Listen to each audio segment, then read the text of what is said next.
And Hello, Rebecca's That's mom. wise. no, it's not wise. And welcome to session 35 of Shadow of the Fae. Hiya. Hi to Rebecca's Hello. mum. Hi, Rebecca's mom. Hello. Hey, we Well, can First do, we game can do of that. the new We year. can do that now. I didn't realise. I didn't make the mental connection that we could actually say hello to Rebecca's mum again. Well, there you go. Yes, we can. As you can see, Rebecca is here magically, and we have lost He has another been player abducted. to the game. Sarah, who was playing Caleb, will not be joining us for any more sessions for the foreseeable future. So we got to write her out of the campaign in a nice way. But with that aside, shall we get to the recap so that you can remind me of what the hell you were doing, so that we can continue playing and you can earn your hero points? We started off at a rather raucous party. We did. And told Adam to get the hell over here. And he sent us to a room down the hallway, and we proceeded to embarrass the shit out of him. I think is basically most of the rest of the session. Pretty much. If anybody else wishes to chime in?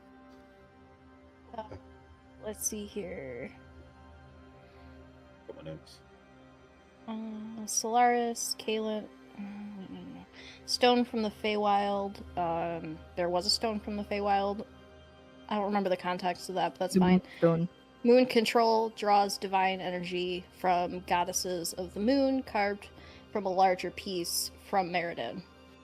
Meriden, not Meriden. Yes, I think we were Meredith. talking to Lady Swan, and then we decided to cast Legend Lore on Caliburnus, Lextelianus, and the Moonstone. So that's why we were getting the information about the Moonstone. And it seems like it's being used in rituals around the Fae Gate by the priest to try and draw the energy towards it. That's right. Which we think is possibly the goddess of chaos. Chaos, right? Possibly. See, Nick, I didn't say the thing. It doesn't count during the recap. We also found out I have now been told it does. All right. with Legend You have to Lore, be in we also character. Go on, sorry. Lauren. sorry, no, you're fine. With Legend Lore, we discovered why Faye's character that I'm blanking on the name right now because my brain is not working. I'm offended. I'm sorry, little. So you can our put your little little name elfie- tag up. You can put like Rebecca. You know, you can put Hang on. Maven Venera. up Our there. little sprite. Name tag. Maeve. There we go. Maeve. Why Maeve and I can both use Caliburnus, it's because it can be well wielded by family members of Merida. Of Eris or Merida. Then Justinian's sword Lex.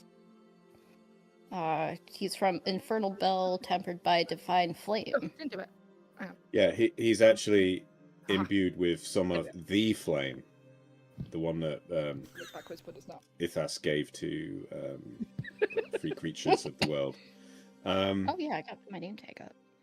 The legend lore about the Caliburnus was actually that the maker of the sword can wield it.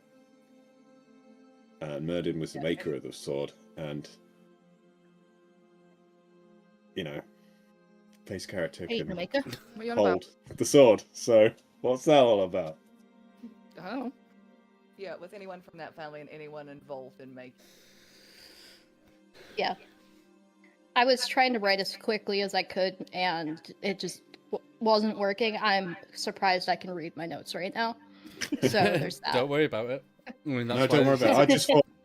I thought that was an important distinction to make. No, Because, it may Yes. very well be. Yes, Yeah. it may be. It may be. It Because, might have been that I was um, dreading 35 sessions that coming up. because it goes back to the scene where Rory and Maeve, Rory didn't contact she who shall not be named, but Maeve did, and But yeah, Sarah knows now as well. they basically said that you should be dead. In talking about, Mhm. murdered. Actually, her exact words was, "You both should be dead." All right, but it's Lillian then, isn't it? Lillian and Murden in some kind of Lillian, weird, funky. Vivian, sorry. I just- No, Lillian's her twin sister. Sorry. Oh God, I forgot about that one. Lillian. Right. But then, yeah, we did Legend Lord on the other sword as well. Yes. And what did Rory find out about the other sword? Oh, that it can undo divine bonds, so we should totally do some kind of mischief for that. Yeah, not that you've got planned. Not that I've got plans to free my god from his divine prison or anything. And while all that was going on, Caleb discovered that Arden was going to be arrested after the party at 2:30 in the morning. So he came up to warn us, and we Arden into a falcon to help him escape after he got very annoyed at the fact we insinuated that the best way for him to separate himself from Lady Swan would be like, yeah, he was having an affair, and he was like, you bitches. So a very angry bird, Arden, has flown away. No, angry.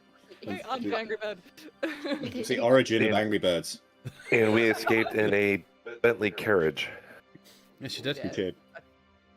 A carriage that was capable of face stepping on its own. Yes.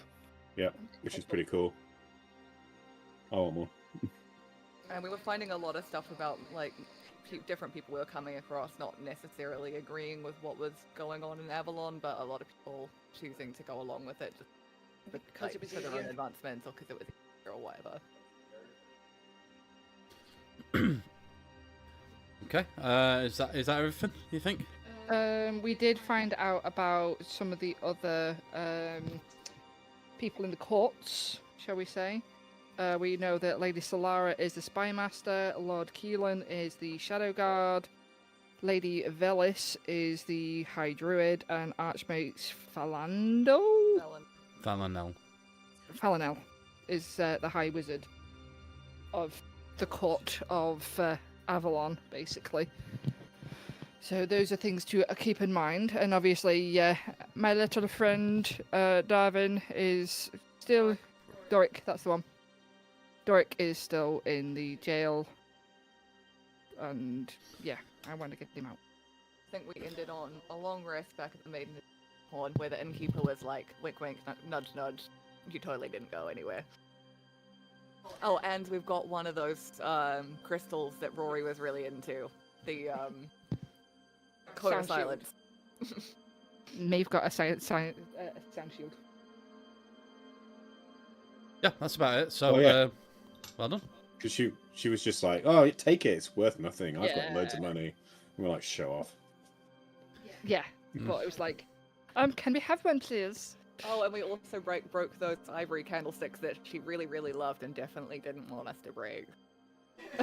Yeah, that too. So yeah, that pretty much wraps up everything that happened last session. So you can each have your hero point. If you have not done already, you can hit the long rest button if you need to. Prepare any spells that you might need to prepare. If you want to change, Smash that like button. Oh wait. smash that like button. Smash it. I mean, Tickle smash that little it. bell. Tickle that little bell icon. Yeah, tickle the They bell. want to have a free- Tickle the bell. Just like that. Just tickle it. Don't get notified every time that we come live. Oh, come on.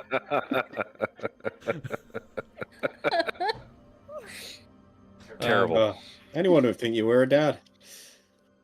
Yeah. Learn from the best. She's over there.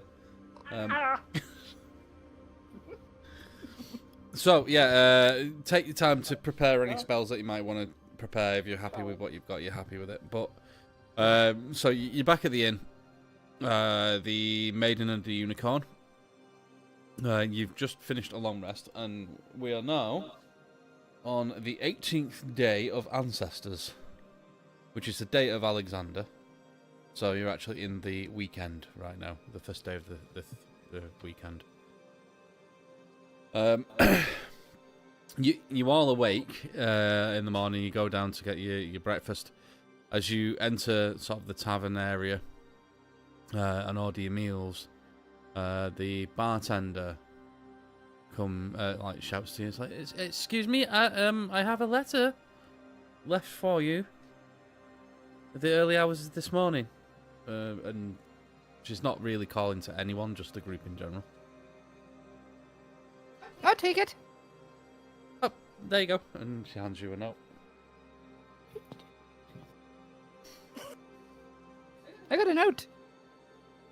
Well, open it then. Yeah. You don't need a spell.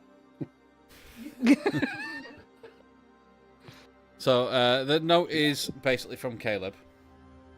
And it says that whilst he was following the guards in the middle of the night, he got a lead on his sister, and he's gone to basically follow up on that. And he said he expresses his gratitude for letting him join the party and tag along for the short time that he was with you, and hopes to see you again at some point in the future. That's a bit weird. Yes. Yeah. We need all the help we can get. 7 becomes Our 5, group eh? of allies grows thin. Allies grows thin. Haley's just mildly processing all this, and she's just kind of like not the best morning person ever. So she's like, neat. And just like, Well, we'll have to double our efforts. mm-hmm. Make up for the slack. Caleb was pretty handy in a fight. Train extra hard. Do you remember when he took down that shadow creature in spider form? That was pretty badass. Being Mhm. able to change into an animal seems to have its benefits.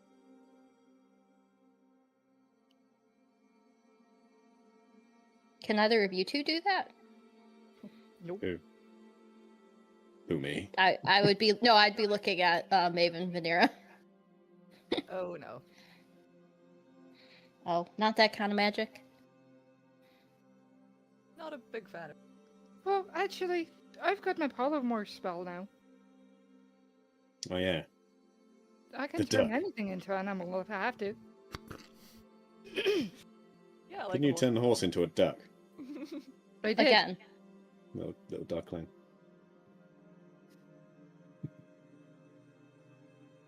Okay. What would you like to do on this fine day? Well, we Hmm. grab some breakfast, get up the cone of silence, and discuss what the hell we're gonna do. Sounds like Right. a So plan. yeah, if you get the corner of silence, you put it on you put the crystal on the table and you tap it, and it starts glowing. All the sounds from the tavern area become slightly muted, which is a sign that it is in effect. So you can still hear everything that's going on outside. It's just slightly muted, but nobody outside of the cone can hear Yeah. you.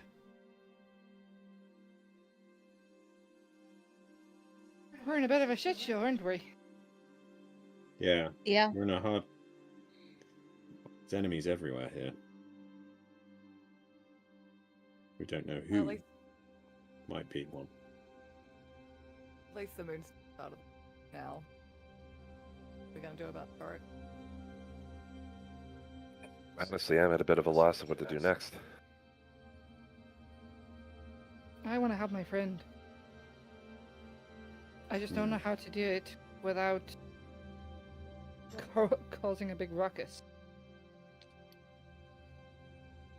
We also need to investigate the palace somehow. I think I might have a way in. But it's gonna be fucking exhausting. I could also try and scry. And who? Any one of the people's names that we've What about the king himself? Well, they might be able to. I don't know.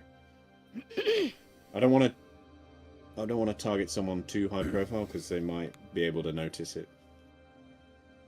But I don't know who's actually casting the spell.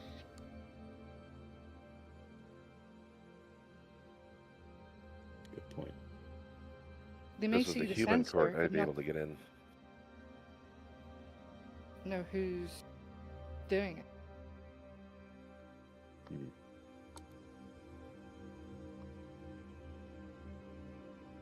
Could we maybe try and see if there's a way to go and visit Doric by legal means, then at least we get a look at the place? It'd be nice to go and visit him at the very least. Find out what the fuck has happened on his end. I mean, we could try. There was also the rumor that it had been set up, so if he has, who to watch out. We could ask how your friend got into the palace. I don't think we'll need to do that. No? No. All my life I've had these hoity-toity people up my arse. So I'm sure they'll quite happily let me go and talk to somebody up there. We don't know, though. There's the hooded priests. They might not want people snooping around. Things have changed since you were here. I've never been here. Sorry, I thought you said you were used to hoity-toity people Yeah, up they here. would come home. They would Oh, come you're talking home. about the ones from home. Sorry. They would come to my home, try and instruct me on how to use the reeve. Make me become a proper little elf. Will that work out? How'd you think?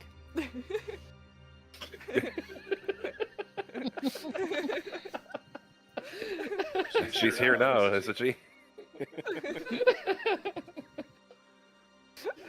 It might even be worth maybe talking to the jail master and finding out what it might take for Doric to be released. Shall we do that then? Shall we try a legal official visit to begin with? Or at least try. See how far we get. Worst they can say is no. Can at least just scope out the place. Maybe find a few faces.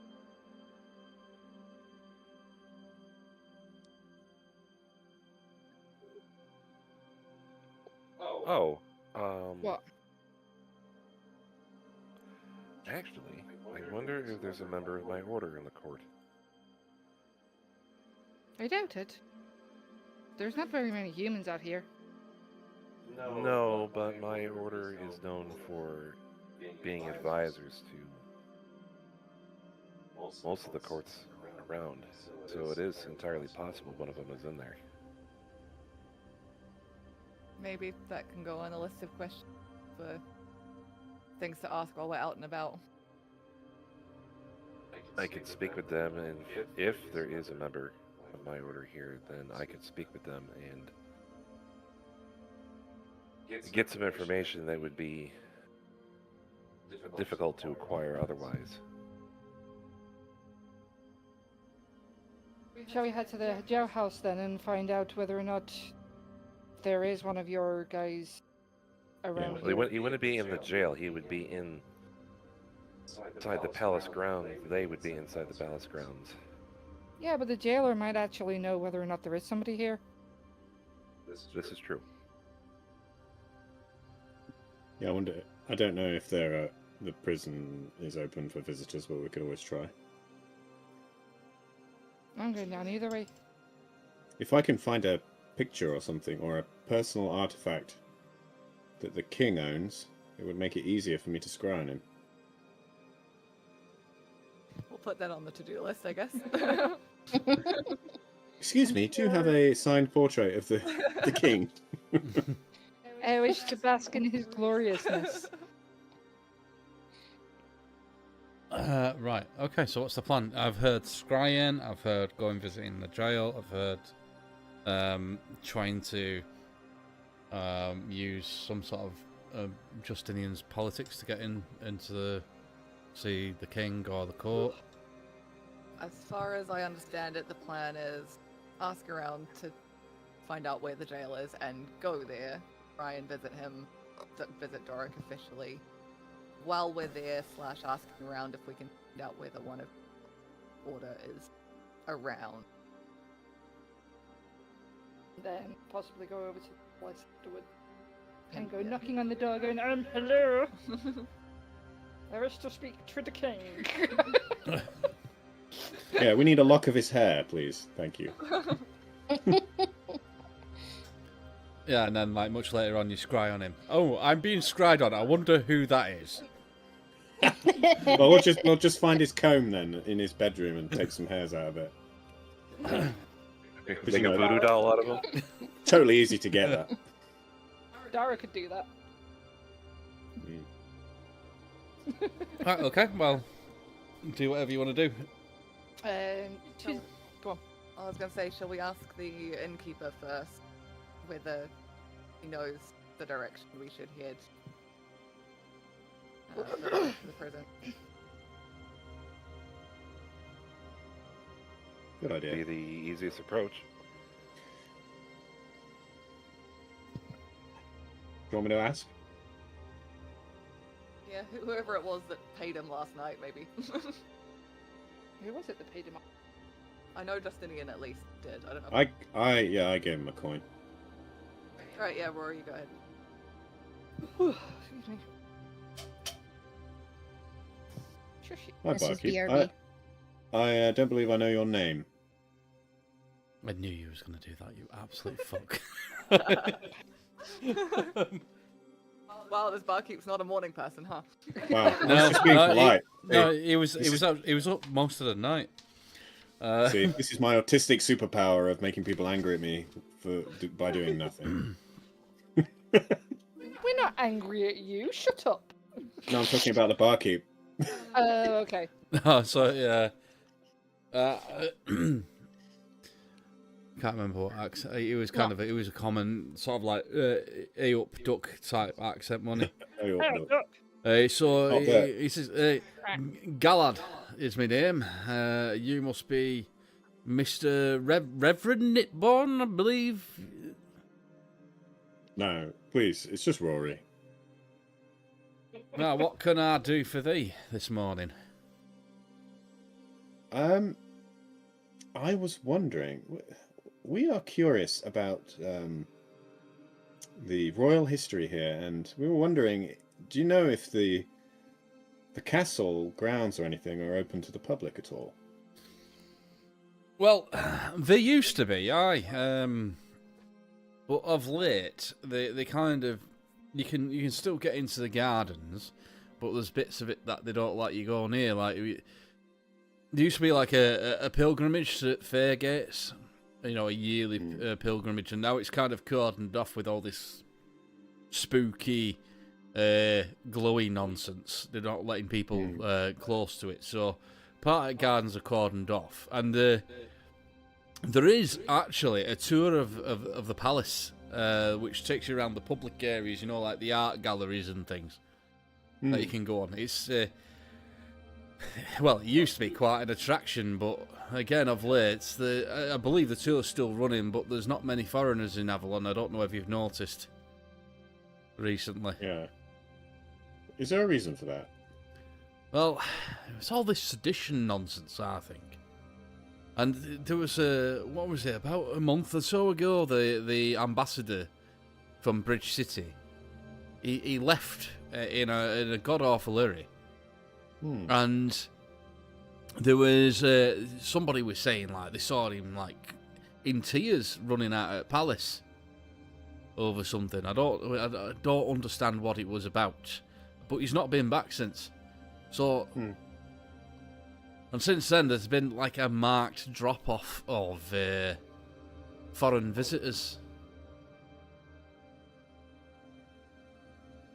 It's very sad. It's bad for your business, I believe. It is. I mean, we still get elven pilgrims coming to the capital, but it's not really the time of year for it right now, but still, business used to be a lot better than it is. That makes perfect sense. I mean, a hostile environment is bad for business. It is. I couldn't agree more. Do you know if prisoners do prisoners here get visitors? Some of them do, aye. Yeah, it depends what crimes though that they're accused of. I mean, like if you're a multiple mass murderer or something like that, then generally no, they're not allowed to go see them. And usually people who want to go see them, you know, they're like hecklers and things, and they don't allow that sort of thing. But No. generally, yeah, if you can prove like a familial relation or close friend of a prisoner, then generally you can get in to see them. Or if they're on death row, like I have given people last rites in Bridge City. Oh, I as being a priest and such, I think you should be able to get in. Yes, if someone's on death row, then maybe. I mean, I've heard of that before. I mean, not obviously a human priest like you, but there's definitely been, you know, cases where elven priests have been in to give last rites and whatnot. Oh, yeah, my faith, it doesn't matter about my ethnicity. Ithas is for all. I don't take me, you know, I'm not trying to point out any sort of racial things. It's just, it's not generally, we don't get a lot of humans around here, and we definitely don't get any human priests, you know. And generally, the human priests, you all seem to follow strange gods, you know, gods that aren't really our gods. Oh, I know of your gods. You do? I do, yeah. You know of Lindor and such? Yeah. Did Vaguely. you forget about the gods' names then? Vaguely from the elves in my party. We Ah, chat that's about true. people Yeah, a lot. you're travelling with a couple of elves, aren't you? Yeah. Yeah. I don't believe in those though. Have you exited the cone of silence? I don't know. Or shall we say the silence bubble? It's more of a bubble. So We're in you the could be quiet shouting bubble. over, and all we're seeing is like mouth moving, nothing else. Mouth movements, yeah. Alright. I I'm don't getting believe some in ideas from this conversation.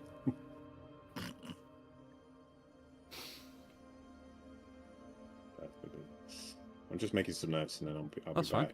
back.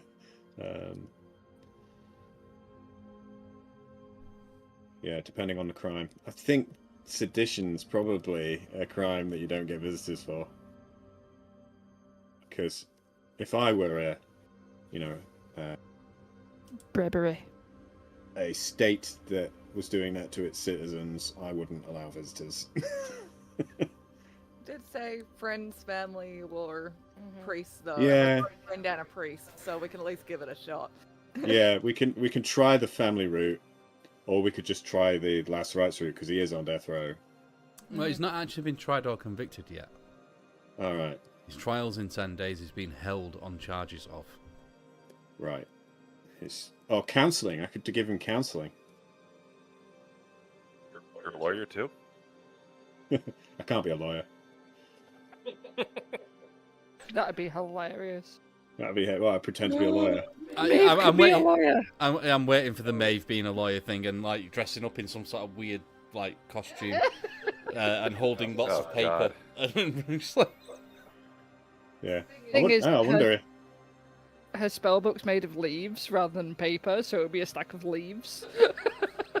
That's appropriate because pages are leaves. Mm. Ground down and dissolved. Yes. Well, I'm sorry that your business is suffering because of all this nonsense. Here, have another coin. Thanks for your time. And I give him a silver. Well, you know, thank you kindly. Every little bit helps. Thank you.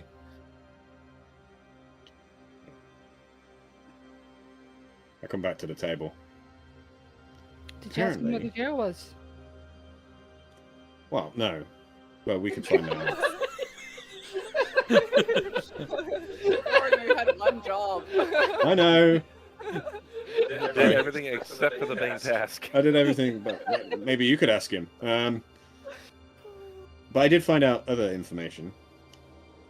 I didn't want to just say, "Where's the jail, yo?" Why not? Where the jail at? That's totally not suspicious. No, he's just coming over. Where's the jail, yo?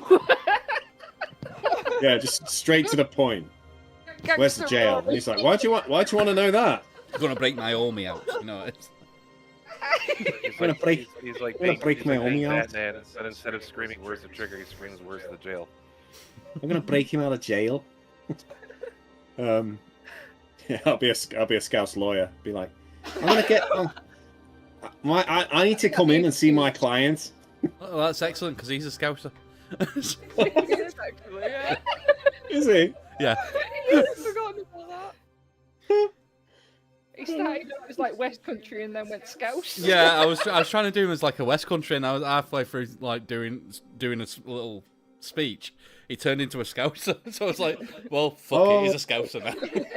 Because he was in Phase Session 1. Yeah. Right. And that one. Yeah. All right. That'll be totally cool. I'll just dress up in a suit and with a briefcase, and I'll be like, "I'm here to see my client." He's a little fawn, so it's even better. Sorry, you're right. It's okay. Uh, So anyway, I digress. So there is a way that we can find out where the prison is. Because they apparently still do tours, limited tours around the jail? grounds. No, around the grounds. And I'm thinking we could find out.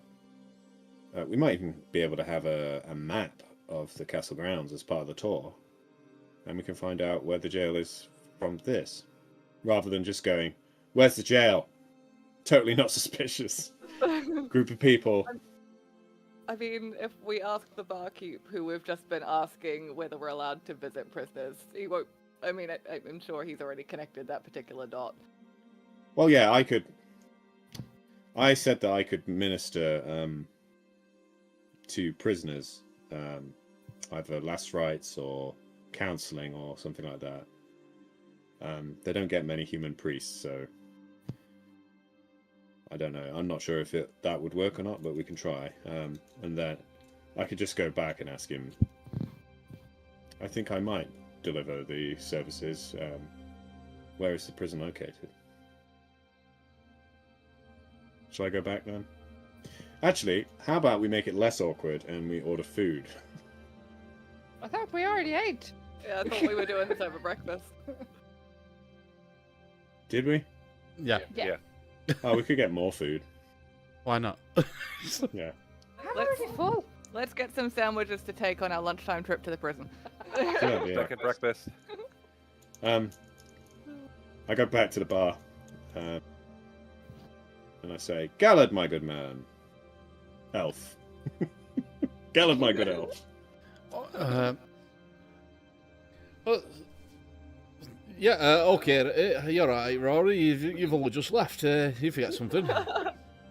I did. I forgot that we've decided. I went and spoke to my party. We've decided we're going to seek a tour of the castle grounds, and while they're doing that, I might administer to the prisoners. Do you know roughly where the prison is located in the castle grounds? Yeah, it's so as you go through the main gate, there's a big guardhouse, and they keep prisoners in dungeon under the guardhouse. Right. Okay. I'll talk to the jailer there then. Thank you very much. Could I grab some sandwiches for my crew? Lumbus. Do you have any whey bread? Do you have any of that whey bread? Absolutely. No, how many would you like? Since, I mean, they last a week each, right? It's like a week of rations. Well,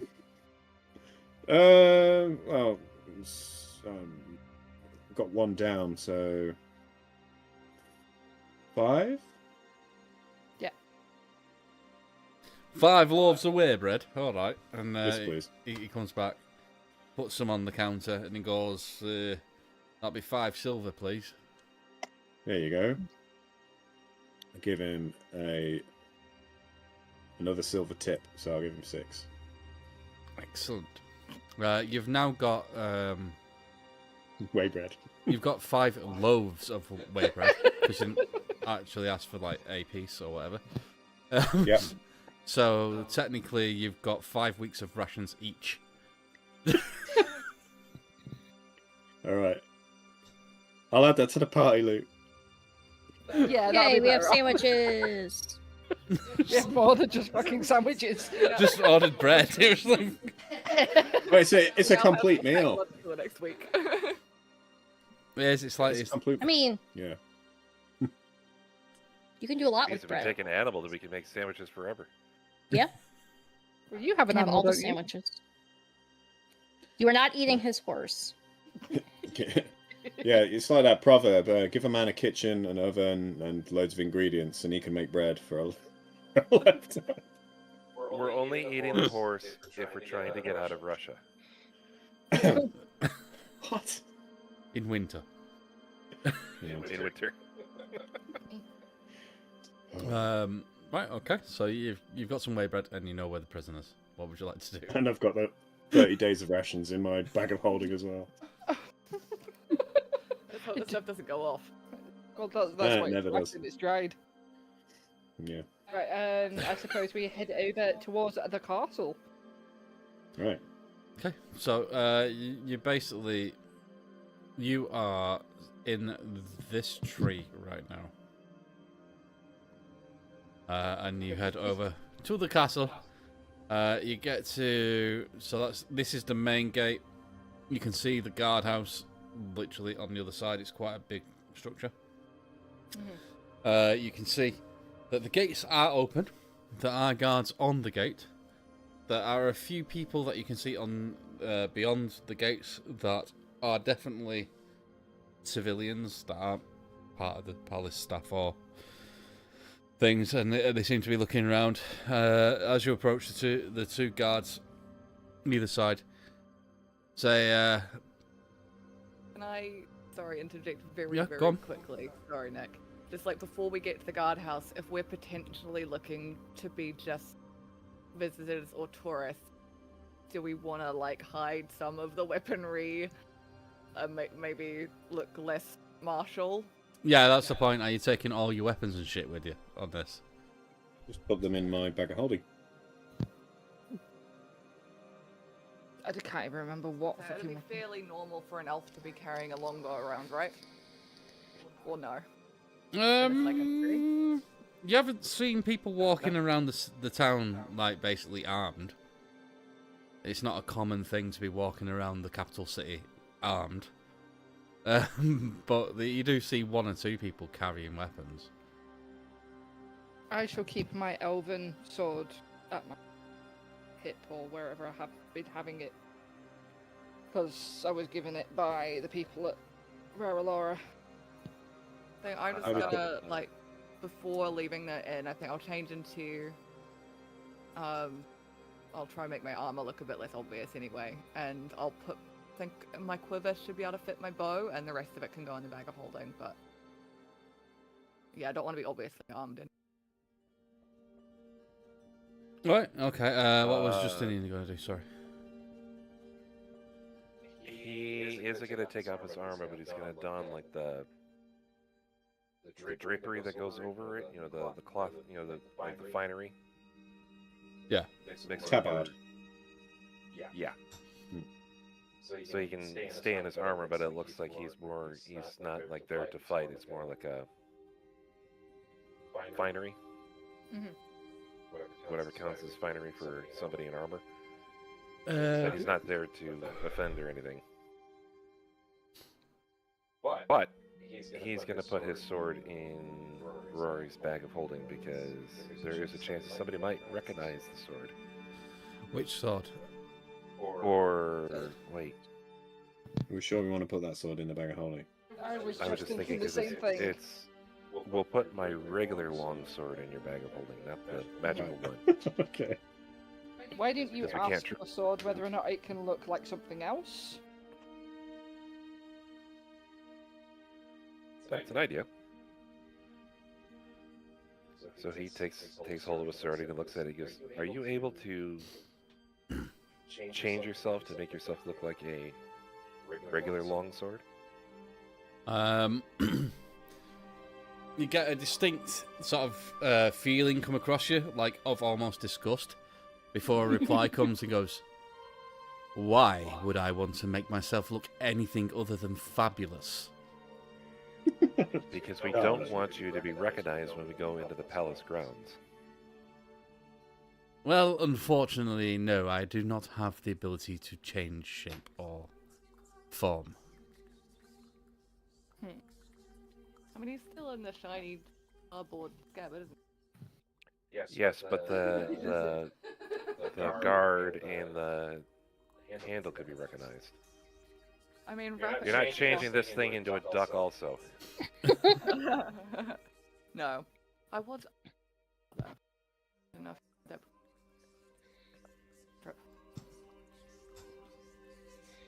Basically, because Callista's in what she would have been wearing when she was doing her town guard stuff, it would look kind of normal if she just had weapons on her. But she does put the crossbow in the bag of holding. And the bolts. So you're going from looking like heavily armed people to just armed people. That's your intention. Yeah. Yeah, because, I mean, at the moment, technically you're walking around the Elven capital like a bunch of tourists carrying AK-47s with, like, lots of ammunition and going... Okay, I put my hand axe in the bag. My right! My right! Yeah, my plan is to be like in one of my plain dresses and still have my quiver on my back with my longbow in it, but not have anything else visibly on me. Yeah. I've just got my Well, sling visible, that's it. It wouldn't be unseemly for a knight to have a sword on him, but I'm concerned that somebody would recognize the sword, because it is a legendary weapon. Get some fabric and wrap it around the hilt or something. Yeah. Probably best we can do. Decorate it? No, like Wrap it. the opposite. Just wrap it plainly. Yeah. Just like leather strap or something.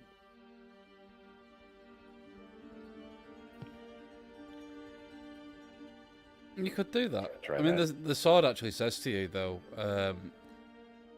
obviously it gets your intentions that you're trying to disguise it.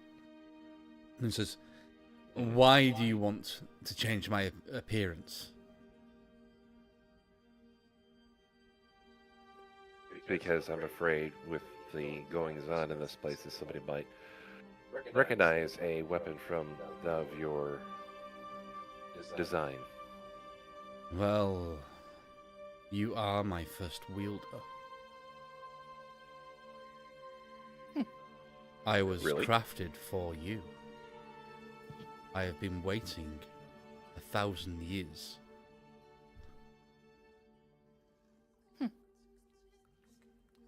Well, that's humbling.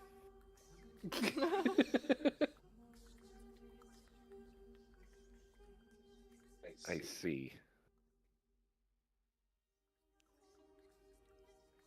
Well, still with your unique design, I'm afraid somebody might think something.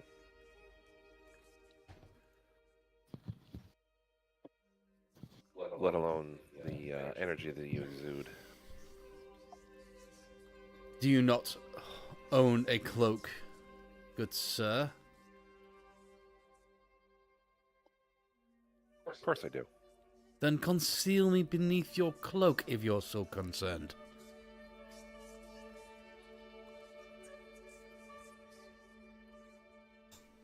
Fine. So he dons this cloak and kind of How big is this sword's huge? It's pretty big. How the Well, hell I do mean, you hide a sword this big? but if it's in its scabbard and it's on your side, you could feasibly just like tip it back behind your arm. So you're tipping the sword backwards, and you can just cover your arm with the cloak to hide it.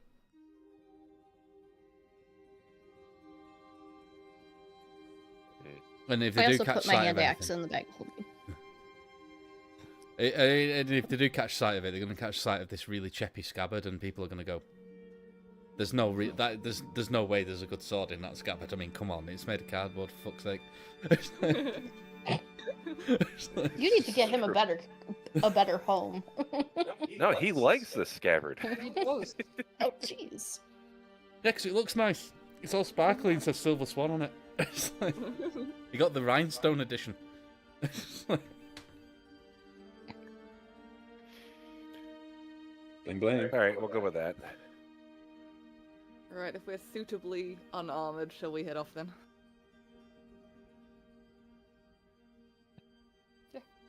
okay. Yep, go. So take two. You arrive at the entrance to the curtain wall, the main gates to the castle complex.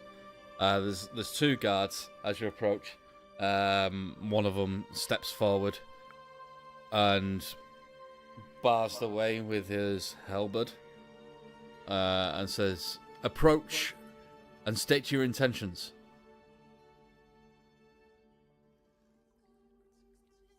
I shall skip up. God, Rory. I was gonna say, He said it again.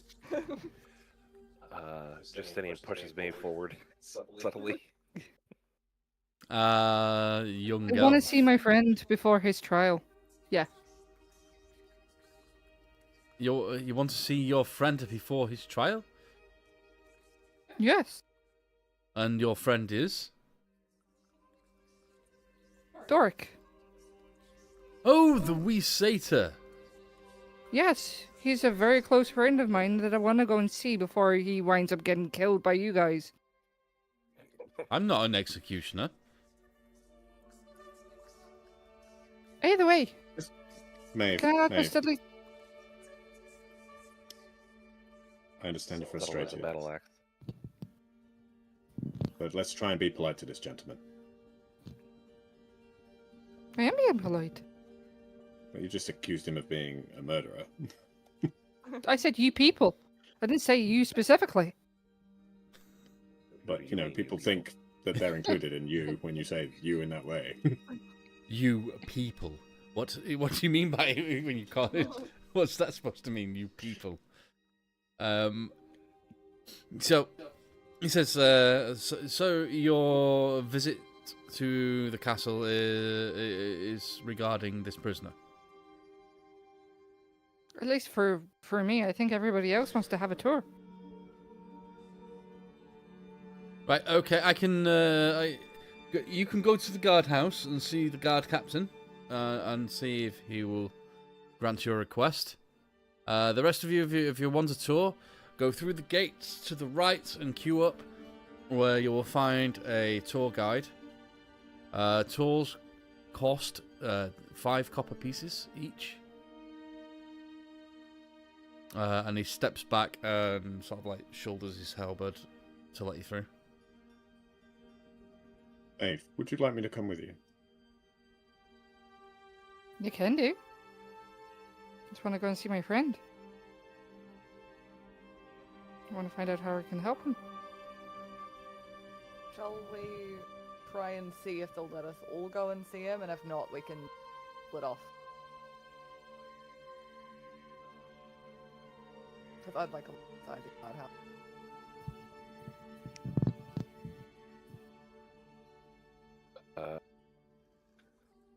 Did we split the party? Well, that's kind of what I'm saying. Shall we go to the guardhouse and see if they'll let us all down to see Doric, and if not, those of us are not allowed down can split off to do the touring. Sure. Is that wandering over towards the guardhouse? Okay, so you all go into the guardhouse. Yes. It's literally just inside the gate, so it's like this L-shaped building right there. The doors are open, and as you walk in, you see there's a desk set up. It's kind of a little bit like you'd imagine a police station to be. Back in the day when we had manned police stations and you could actually go and visit them. You can see that there is a guard behind a counter as you walk in. He says to you, how may I help you? Are you here to report a crime? I'm not. I'm here to possibly see what I can do to help my friend Dork. Doric, and the satyr, Doric Stilt. Yes. Let me have a look. And he sort of leans back. He reaches down under the desk and then pulls up this giant ledger, slams it down. Starts opening it up, going through all the pages. Goes through. He's being held on charges of sedition and theft of a royal artifact. It doesn't say he isn't allowed visitors. However, we do not allow more than 4 at a time. Are you all here to see this Doric? I would like to visit him with my friend on a more priestly basis. He probably needs counsel before he sets your fire. legal representation. Yes. A priest. Well, I'm a priest. So, but I often counsel people in my congregation and also prisoners. Not legal counsel then. Not legal counsel, no. Counseling for the soul. Exactly. Preparing them for what they potentially face. And you would like to go down with the group, or would you like a personal one-to-one? I would like to go down with the group initially, but maybe I could be of service to some of the other prisoners at a later date. Yeah, I think we are actually lacking a priest of late. The last priest seems to have left town, strangely. So I can allow 4 of you down, but you need to sign in here. And he pulls out another massive ledger, puts it down. Dust. I'm just picturing dust flying everywhere every time he does this. And then he turns to the last page, and there's like a signing sheet, and he dips a quill in some ink, goes, sign your names and or make your mark on the page here, say that you're signing in. As I say, only 4 of you can go at a time. I shall just write the letter M. Okay. Oh, right, there we go. Justinian says, I will stay behind. I write Roz. Knitbone. Roz Nightbone, okay. Out of character, Justinian, you could try and keep an eye on things like guard pattern stuff and keep watch outside. Yeah, he's gonna linger around and just watch and taking this around and see what's happening around the area.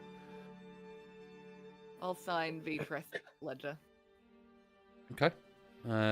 Is Callista going down to see Doric, or is Callista staying up? With Justinian. She's gonna stay up with Justinian. Okay, so 3 of you are going down. Okay, so the 3 of you that are going down, he goes, right, thank you. That'll do. Just closes the ledger. More dust. Puts it down. And he reaches up.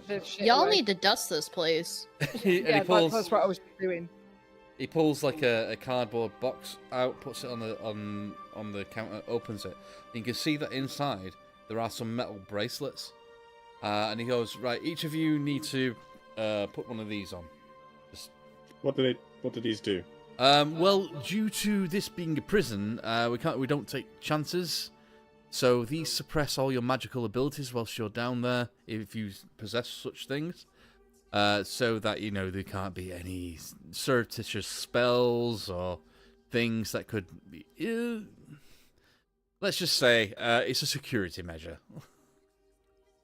You won't be needing that. Are you trying to Jedi mind trick him? No. I actually have do. a spell Try. that could do, yeah. Are you going to try and Jedi mind trick him? No. No, let's not do it at this point, but can always try it next time. Do these bracelets nullify the magical properties of anything we're carrying? Are you asking that to the guard? Or to you, as a DM. I mean, I don't know. If you're asking me as a DM, I can't tell you. If you're asking the guard, Okay, then I will ask the guard. the guard will say, no, it doesn't, and so I need you to hand over any magical items that you may be carrying also. Just for the duration, and I'll sign a receipt for you. You'll get them all back as soon as you come back up. I'll give him my amulet, and that's it. Okay. Are you still carrying your broom of flying around with you? Oh yeah, I'll give him that as well. I was thinking like attuned stuff. Right. Okay, so anybody else giving over anything? I'm sure that holding it magical, right? Yeah. Yeah, bag of holdings. If they cast detect magic, they'll just see me glowing. Yeah. Pretty much. Yeah, so I could say I'm gonna hand over. You like, just give everything. either Callista or Justinian the bag of holding, I'll put and my that way you don't magic have items. to give it up. I'll put my magic Yeah. items in my bag of holding. I'll give all of my shit to Callista if Callista's happy to take it, except for that ring. I'm not Yeah, taking same. that ring off. Same for me, but not the token of chaos as well. Right, okay, Okay. so I can watch all of it. you're giving I'm everything not over. putting any of it in my inventory. What fine. I will allow in this instance is if you are attuned to it, I'm not going to ask you to de-attune and then re-attune again for this one instance. However, if you come back to the prison and you have to do some sort of like shit where you are breaking in or whatever, and this comes up, then you will have to de-attune and re-attune to items. But for this visit, I'm not going to make you do it. But you just need to tell me what you're keeping, if anything, magical. Yeah. Yeah, like The I say, curse. I'll hand everything over except the... Yeah. The curse from the ring still applies even if you take it off, right? So it doesn't matter. curse does, but the protection doesn't, right? Correct. It's whilst you wear this ring.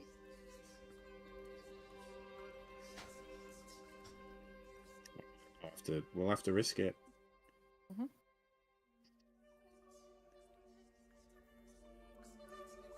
Right. I'll say a couple of my magic, a couple of my items, my holy items, will just naturally appear as magical. My symbol of faith, for example. Let me just do a quick thing here. We needed to identify some things. And you see that a small elven woman with like almost fiery red hair like Maeve comes out. But instead of being like all wild, it's nice and straight, and she's pale as the moon. And she says, what is it I'm identifying? This priest here says that his holy symbols and things are magical, and he can't be separated from them. So can you just quickly run an identify spell on them? So she does, if you let her. Yeah. So your holy symbol that allows you to cast inflict wounds. That's right. She's like, I'm sorry, you can't take that in. Well, it pains me to be parted with it, but I'll acquiesce to your rules. I'll pop it in the bag of holding and with the rest of my stuff, and I'll hand it over. Right, have you taken the ring off? Or are you still wearing it? I've taken the ring off. Right, okay. What about Maeve and Venera?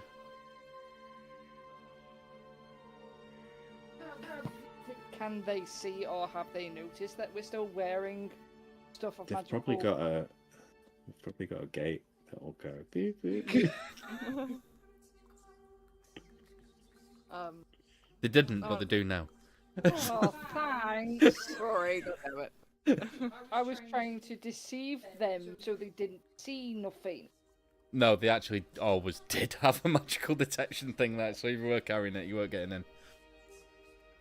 Well, yeah, I haven't taken the ring off. I was gonna say, like, I've handed every other magical item I have over to my companions, but this ring is as personal to me, and I would appreciate being able to wear it. Oh, one more thing. I have a magical tattoo. I can't remove it. That will be acceptable because it's part of your body, so the wristband would stop you from being able to use any abilities from that. I can tell you what it does, if you'd like. It only works really in Bridge City.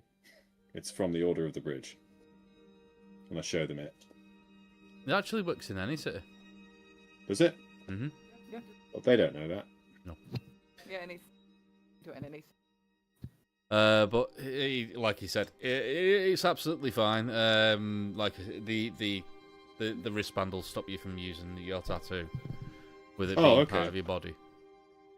Good to know. When I took off all my other magic items, I would have taken the other two off then because I've just reread Undermine, and yeah, it's fine to take off both. Well, I don't know about the ring, but it was just the token of chaos I was more concerned about. This is when we get hunted. The Ring of Veiled Fate was designed to shield the wearer from the god's gaze. While not perfect, the ring provides a subtle cloak against divine detection, allowing its bearer to act with a measure of freedom, albeit some risks. While attuned to the ring, the wearer is shielded from the direct divine detection, scrying, and other divination spells. Yes, you are technically not attuned to it when you take it off. Okay, for this, when you get rid of it, you take it off. I believe you become unattuned, or have you separated? No, you don't actually become when you attune to an item. Even if someone takes it off of you, you are still attuned to it, and they cannot use it. I'm sure there's like a way of being de-attuned. I think it might be a distance thing. I'm not sure. But right, yeah. So no, if you don't unattune, then yeah, you're still protected. Okay.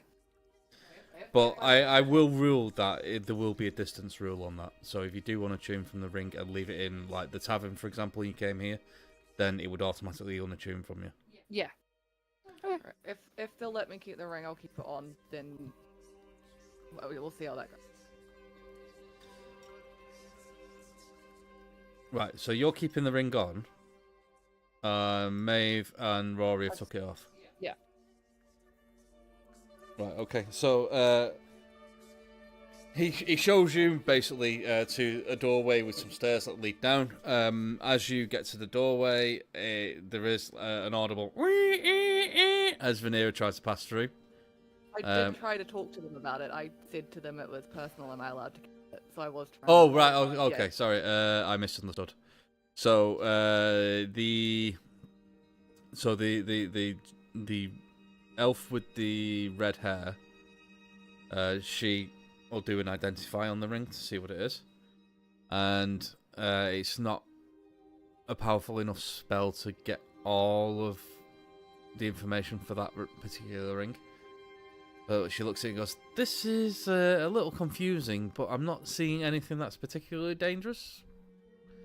So we could allow, I think we'll allow you to take that through." Thank you.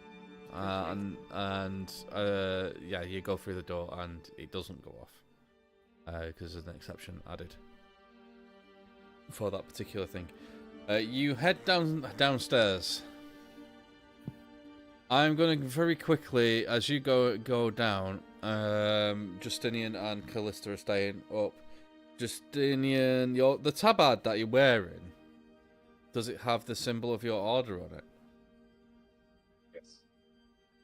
So, yes, there we go. Yeah.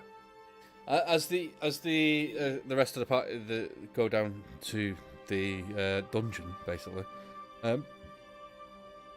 the guy behind the desk, he looks over and he goes, "Oh,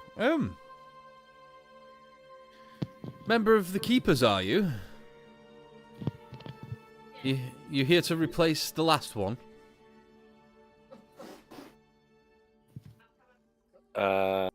Lauren managed to disconnect herself, but she'll be back here in a second. Yeah, no worries. I am a member of the Order. Well, good I luck was with curious that. If there are any of... Why? Well, I'm assuming that you've been sent to replace the last one. He looks at you curiously. What happened to the last one?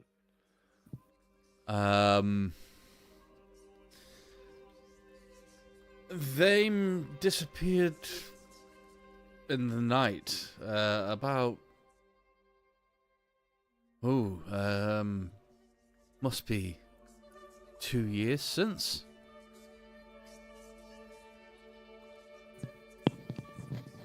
He tips his head. They just disappeared? Yeah, it was, we don't know too many of the details. I mean, there was... The king did put out a notice to see if we could find them, discover what had happened to them.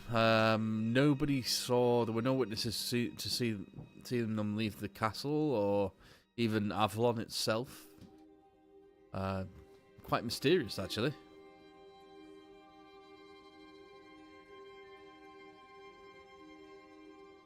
I assumed you would know, having, been from the Order yourself. No, I've been traveling quite a bit. This is my first time to this region. Oop, bye, Lauren. I wasn't aware that anything like that had happened. Oh yeah, like I say, it's more than 2 years since. One would have thought that you were informed and knew that you were the replacement. Well, maybe not then. I would introduce yourself to the palace. Maybe they can find a position for you if that's what you're looking for. Yes. If the original has disappeared, then obviously they should be replaced. So I will, absolutely, I will avail myself to the palace.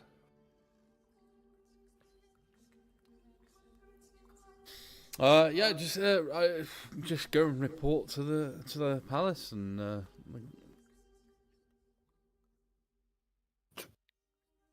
well, we don't need to hear the cat purring. And hopefully you can take over the services rendered by your predecessor. That's the word I was looking for.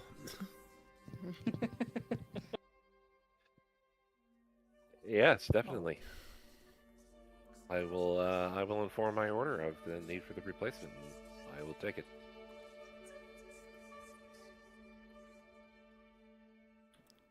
Right, I'm going to assume that Lauren's still trying to reconnect or whatever. Yeah, she's firing. She's firing back up. Right. I think she tripped the power button or something. I'll give you a few minutes to think about that, and I'll carry on with the guys going down to see Doric. So, as you descend, where are we? bring up this. You descend down into which is basically an underground dungeon. You first appear in a circular room, and down there there is a guard stationed. Who is it you're here to see? Doric. The little satyr, yes. Follow me. And they lead you into a part of this place that looks like it's cut out of the natural rock, the tunnels, rather than it being like masonry. They lead you left and then through a door, and there is a corridor that runs sort of like north-south. They lead you northwards along this corridor, and as you're going along, you see that there's 3 guards stationed in here. There's a little like nook off to the right as you're going up, where there's a table where 2 guards are sat, like basically conversing, playing cards. Across from them, there's a couple of cells. There are 2 elven males, one in each of these cells. One of them looks like a noble. The other one looks well dressed, but not a noble, not a commoner, kind of like middle class type. You go past an empty cell, and then in the next one along, you see little Doric sat in the corner of this 10-foot by 5-foot cell. He's huddled up, staring into the corner of this cell. Basically, he doesn't see you approach. The guard bangs on the bars with a truncheon. Bang, bang, bang. Doric, you've got someone here to see you. Well, actually, several someones. Is it a torchlight in here, or...? Yes, so I apologise. Yeah, it's lit by That's torches. fine. I just wanted to make sure whether or not it was dark light or whatever. It's where there are torches, it's quite bright, but there are dark corners here, there, and everywhere. You've got 10 minutes, and the guard walks off. Back to if you turn around and look, he goes to where the nook was, and he sort of like goes in there and he sits down to chat with the other guards, where he leaves you with Doric. Doric turns around and sees the 3 of you. And he has to double take, and then he runs over to the cell, and his little hands on the bars, and he looks up at Maeve. Like, Maeve, you've come. I thought you was coming. I knew you'd come. You always come and get me out of this stuff. You fucking taking too much than you should be doing. What you on about? You're always taking too fucking much. What are you... Hey, look! I can explain it like it was. I was doing a job. But it's got you in trouble. What did you put back in place? I didn't put anything back. Like, I mean, I didn't. Why? That's your fucking problem. But they didn't give me anything to put back, and they just told me to take the stone and go and hide it in the safe house. What you doing things without thinking for? It's for a good cause. And he's not being quiet about this at all. It's...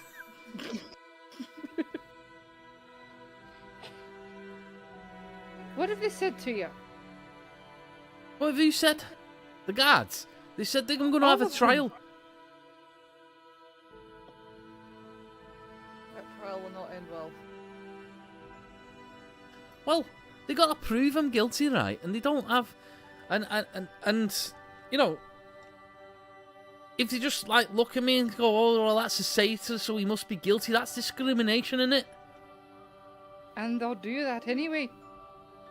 I've got a chance, and I need some, like, someone who's good with, like, words and, like, legal stuffs. Well, that ain't fucking me, is it? Oh, come on, Maeve. We've been asking around, and the word is you don't have a chance. So if there's anything you can tell us that might mean we can help you another way, now's the time. But, well, I don't know. I mean, like, they're accusing me of, like, stealing this stone, right? But I did actually take it. What? Sorry. But, like, I had to take it. I had to. I mean, they told me what was being done with it, and it's not a good thing. What have they said to you? Well, they said these priests, right, that, you know, like, in these robes were using it to, like, steal power from the moon or some such. And they were channeling it into the gate, and it was opening a portal. And they said I had to take it to stop it. Do you know of anybody in your group who may have wanted you discovered? Anybody you think of that may have been? Well, yeah, I don't know. It's hard to say because, like, you know, I don't really know many people in the group, and they do that on purpose, so that I can't rat on anybody out. What about at Safe House? Well, there's lots of people at the safe house. I mean, I don't know the names and like, I mean, you know what it's like. You're an elf yourself. You don't give your real name to people. Not your full name, anyway. That's just good sense. Yeah, you can't be giving that sort of power to the Fae. I mean, once they got your name, they got everything.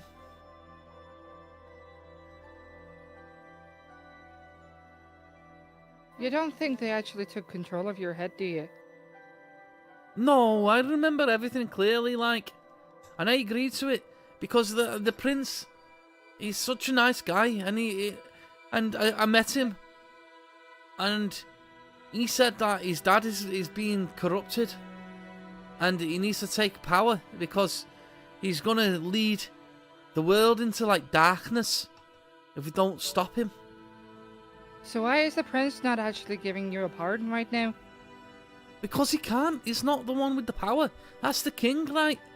The prince is trying to take power from his dad. But as long as his dad's there, there's nothing we can do. And his advisors are, like, really powerful people.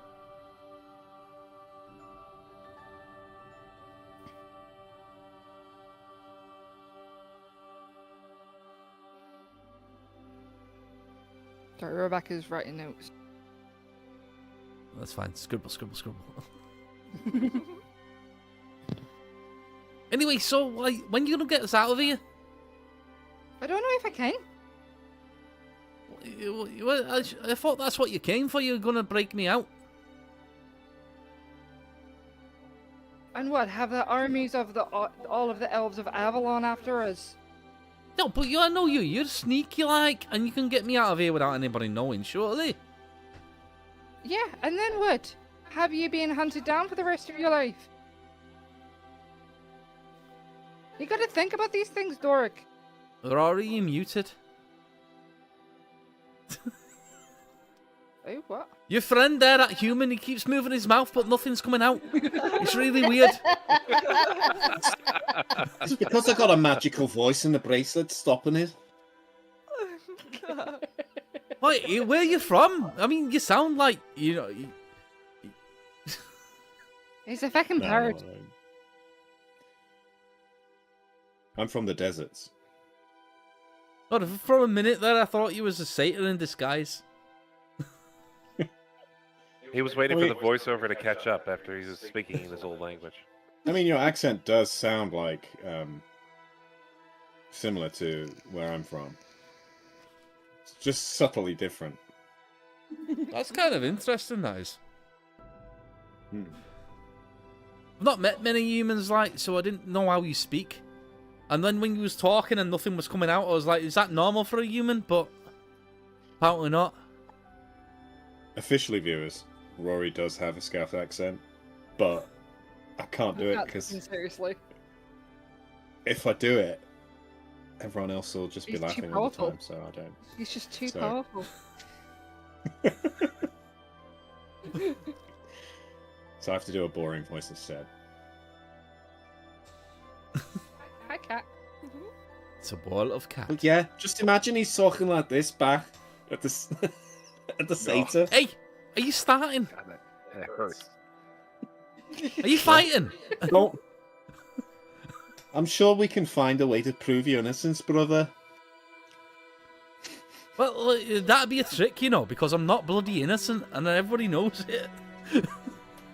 But I mean, if you can pin it on someone else, like, that might work.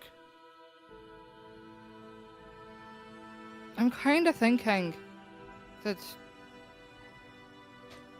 Well, actually, I better not tell you right now. He's honest to a fault. Well, Hard.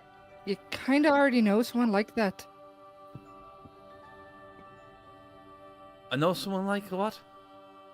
Not you dickhead. What? What are you calling me a dickhead for? I tell 'Cause you you're a what, dickhead. Maeve.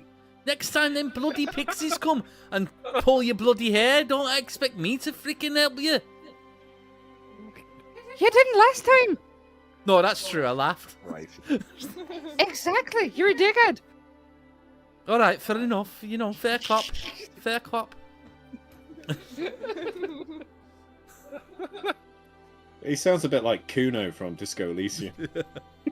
This is from an American perspective. This sounds incredible. Fucking Irish and his scouse. We've got the British Isles has a rich diversity of accents to choose from. Yeah, I know. And you guys are the size of Rhode Island.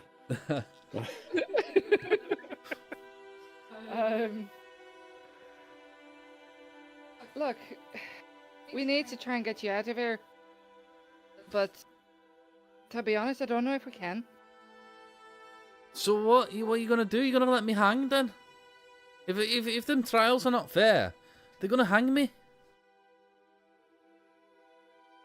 You shouldn't have done it. Well, I know that now in hindsight and all that. But You should have known that from the start. I was helping the prince. Look, Yes. we hope it won't come to that.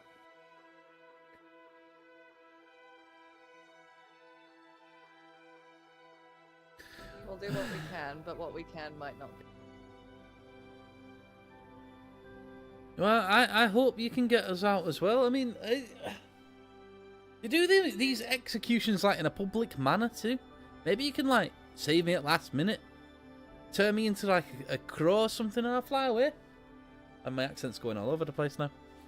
Been a while since you done Dark. Yeah, over a year. Yeah. I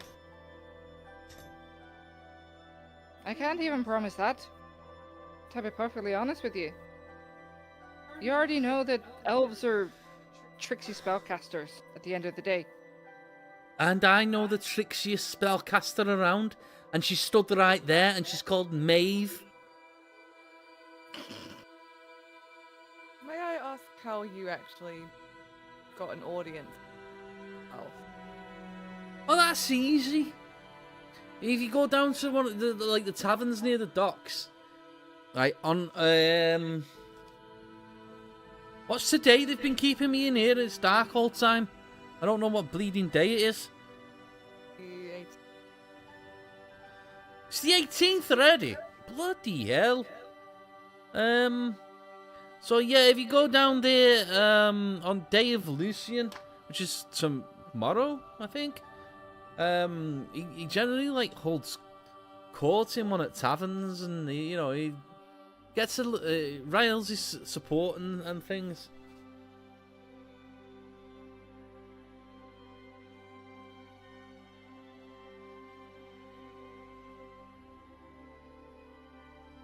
Give us a scroll. And this is why Rebecca never forgets anything, because she literally writes everything down. And this is why I have to remember everything, because she does. I'm not bad at it. Can I ask a question out of character? Yeah, absolutely. Because you keep saying I and we. Is he using the royal we or? I Or don't is know that an whatever in-game context. thing? It depends on the context. I don't know when he said it, so. Because you keep flip flopping back and forth, and as an American, like, which we is he using? I imagine it would be we referring to like the rebel group Oh, that he was working with. One of Yeah, more than likely. I can't remember exactly what I've said, so like word for word. Well, Nick, what you've no, I'm kidding.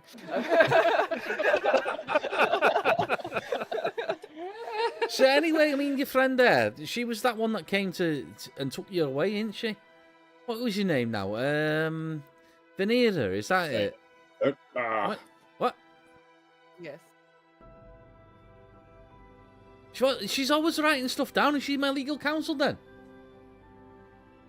Not quite. may as well be at I'm this just point. attempting to keep this one out of trouble. We could find him a good lawyer. We've got a lot to do. Gotta save your ass, and we gotta save the elves' ass There you go, too. that's better. Which elf? All of them. Why? What did they do? Are they all in here as well? I've only seen this little cell. I didn't think it was that big. Let's just say that leading the world into darkness doesn't sound ideal, so we should probably stop that. No, yeah, you're probably right there. I mean, that's why I was doing it. That's why I stole the stone. But you don't steal shit. Reciprocity. I've always told you that, haven't I? I mean, but that thing was bloody valuable. I mean, what am I supposed to leave? You're ours for all I care. Main thing is, right, it's safe now. It's not, the king don't have it, does he? And you've not give it away. Did you find it? We won't speak of that. Comment. You plead the fifth. I know I'm not down there, but you plead the fifth. At this point, the Then what guard are you talking comes walking back up and he goes, right, time's up now. Like, don't leave me in here, though. Like, you need to get me out. Good luck, Doric. Maybe it might actually teach yourself something, huh? Well, yeah, it'd be a bit of a final bloody lesson, won't it, if I'm dead? Maybe you might actually learn your fucking lesson then. I tell you what, Maeve, if I die, I'm gonna come back and fucking haunt you. Do it, you bastard. The guards being like, this is a really nice visit. Jeez. The guard sort of like starts going, no, you've really got to come, and takes you away from the cells. And as you walk back the way you came, you pass a little nook. I need the three of you to make a perception check. Yeah. Well, the cat is in my dice, right? So... Yeah. I'm gonna roll your dice. Yeah, go for it. Where's my... Oh, that's not too bad actually. 14. It's more than that now. Your dice got in the way. I'm blaming your dice for that. Perception check. I got a 14. I got a 5. Oh. 10. 10 for. A 14, a 5, Yeah. and a 10. 13 Really? minutes. Does it look done? That's pretty shit. I'm just gonna find that out. My passive fear is 21. Yeah. Her it's on the passive is card. 21. All right, okay. Has anybody got really insanely high passive perception? I have 15. Mine's Been 14. instructed to make dinner. Okay, so everybody does notices something, but Venera notices a lot more with that insanely high passive perception. So, as you walk past the little nook where the other two guards are still there, you all notice a pile of parchment that wasn't there when you were walking up. Venera, you notice that there's a lot of writing on that, and you get a quick glance, and a lot of it is basically what you've been talking about. And you notice that in big letters and circled a lot is the name Prince Valen.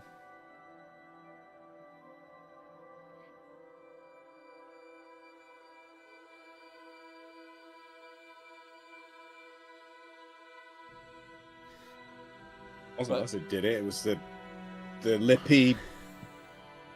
Yeah, we haven't didn't say too Well, much. no. To be fair, though, if we hadn't have gone down there, he wouldn't have said it. Maybe. Oh dear! Actions have consequences. Right. Anyway, so now we're going to skip Are we back. destroying civilizations again? Yeah. That's pretty not really much. fair because I didn't know that he was a blabbermouth. No, but Maeve did.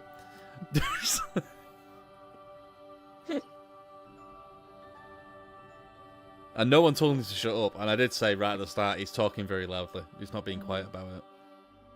I was trying to head him off at certain points, but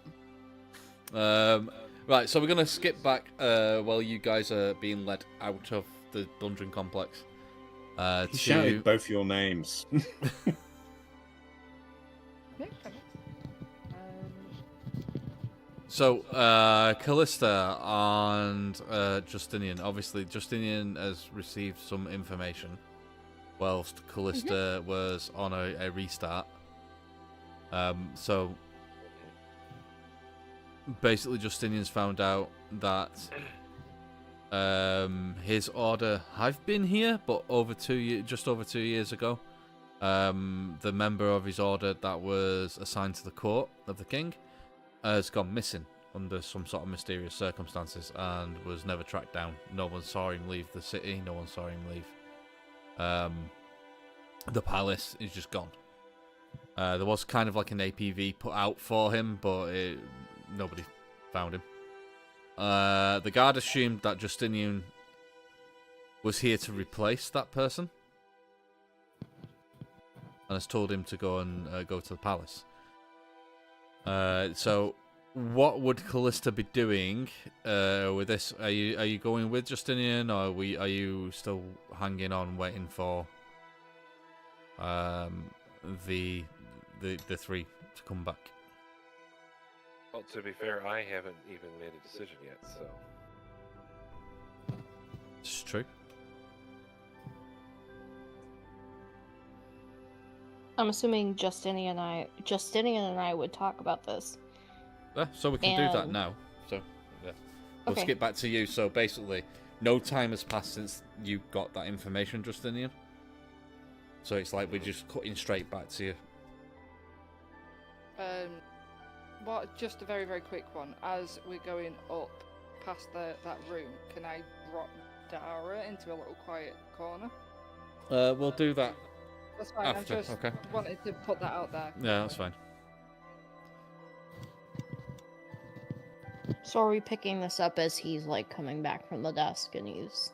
Yeah, so you've just literally heard what has been said, and Yeah. we're picking it up straight away. Okay, I just look at Justinian and go, what do you think we should do?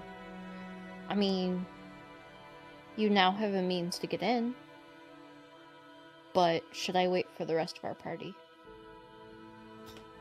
I'm concerned that a member of my order does not just disappear. That is That's something. strange. Happens. But he's saying this quietly so nobody else hears him. He's not going to be like the idiot satyr. He says, this gives us an in. It does. I could say that I was sent to replace. It's not uncommon to take time for one of my order to show up to a court. There are not many of us. While I am not versed in court intrigue, my investments might be enough to at least get me in.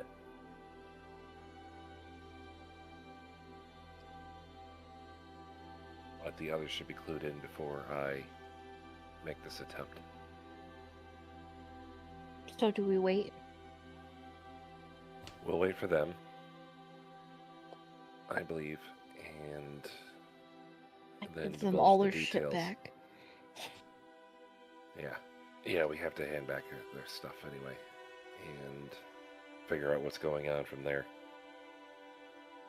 But I think we have an end, strangely enough. Just wish it didn't take one of my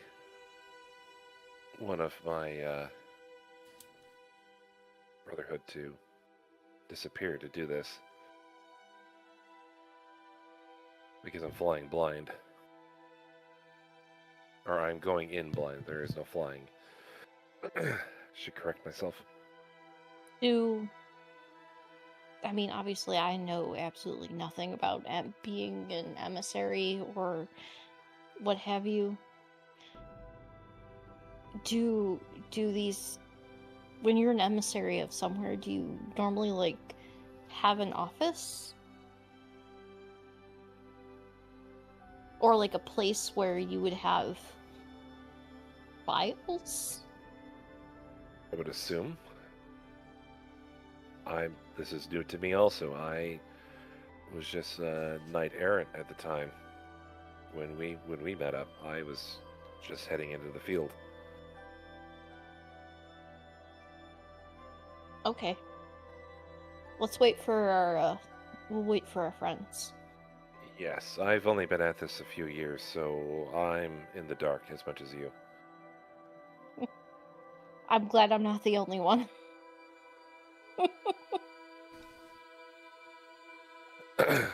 And well, I guess we'll wait then for the rest to show up.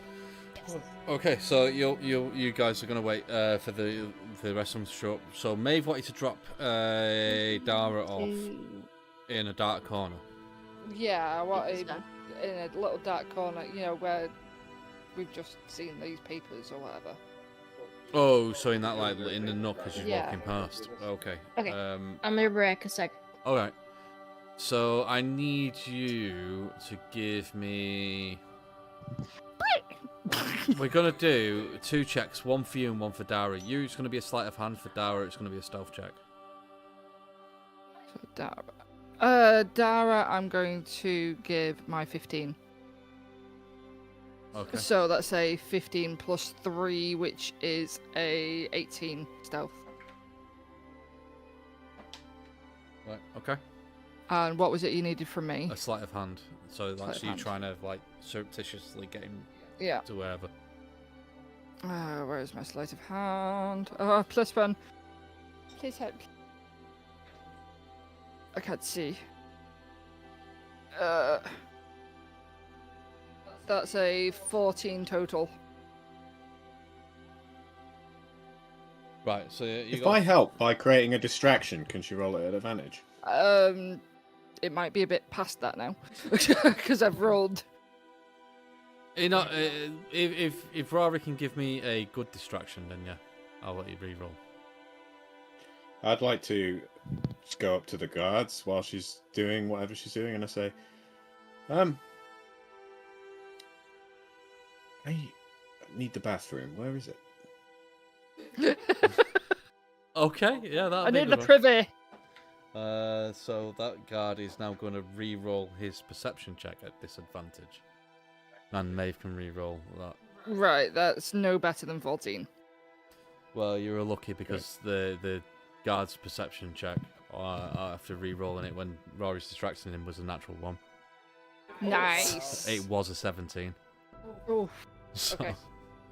so Dara would have got away with it, but you wouldn't have. So the guard turns to Rory and goes, yeah, actually, if you just go to the end of the corridor, you'll find a piss pot in one of the rooms. Thank you kindly. Too much liquid at lunchtime. Oh, God. I hear that, and he lifts up the tankard. Right, I go So- to like pee in the pot. So find familiar on the spell thingy. It has a bit of the bit that says, finally, when you cast a spell with a range of touch, your familiar can deliver the spell as if it had cast the spell. Your familiar must be within 100 feet of you, and it must use its reaction to deliver the spell when you cast it. When we get upstairs... Right. I'm just going to work out how far away he's going to be. Yeah, that's why I'm...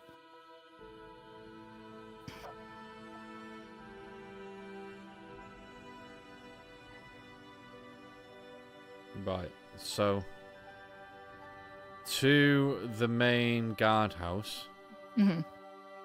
in a direct line, I suppose, as a crow flies, it's about 70 feet. Right, okay, so it will be within reach. Just. Now, it says a range of touch. Can it be a range of self? But you can touch yourself, absolutely, if you really want to. Right, okay, if that's the case, can I have a flaming Dara?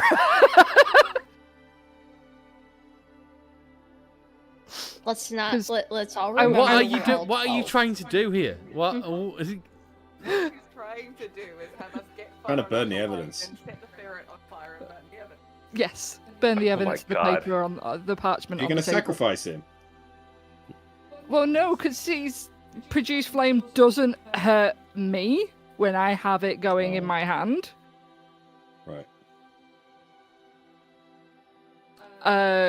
A flickering flame appears in your hand and remains there for the duration. While there, the flames emits no heat, granted, but it's going to be like 2 turns.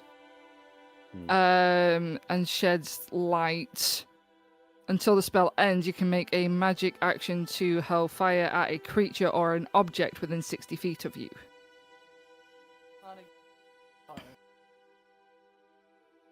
Or if he rolls around. This Stop, is drop, my and roll. idea. Anyway, stop, Right, stop, okay. drop, and roll Dara on the papers. Right. Okay. And This then is I so can poof him out of fucked up. existence. Right. Okay. So you are 100 feet. You are 70 feet away upstairs when this happens. But I can also see through his eyes. At the same time. Yeah. Right. Okay. So you are wagging into Dara whilst you're in the guard room, being watched by the guards. Your eyes roll There's back. no physical signs. Do it, in the of me do it from the watching bathroom. Do it from the bathroom.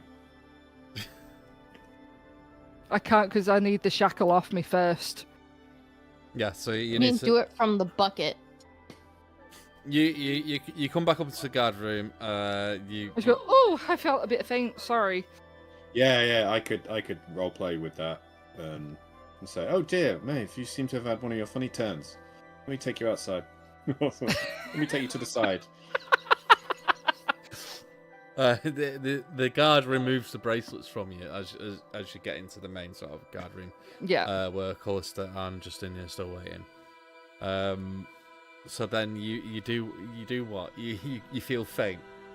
Yeah. Give so me a when- deception check. That's fine. I'm happy with that. That's fine. This could be so fucking funny if Can this she have it? fucking works. Can she have it? Can she have it at advantage because I'm helping with the deception? Absolutely. Oh fuck! Hero point it. Yeah, hero Wow. Yeah, I'm gonna hit. Is it just the one roll or is it a double roll for hero point? You If I can can re-roll re-roll a singular d20. Right. Okay. Well, that was a 3, wasn't it, on that one? Yeah. So I will.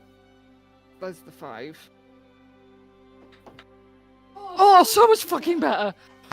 And then that one is going in the dice jail, which I do need to show Rory actually. Rick, Rebecca got me a dice jail. It's fucking amazing.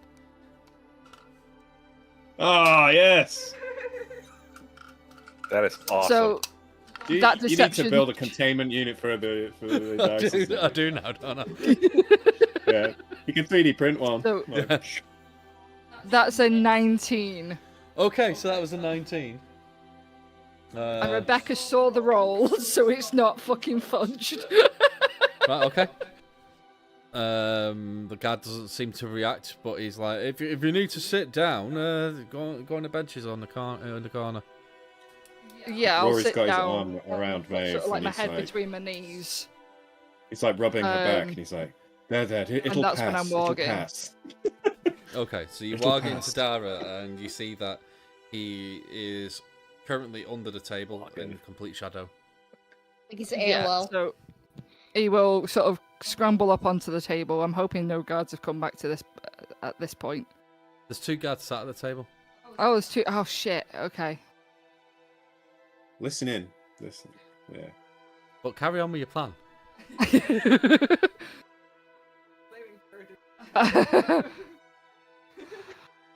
Yeah, I think he's going to use the element of surprise and scramble up the freaking leg, produce flame, go full on fucking ferret.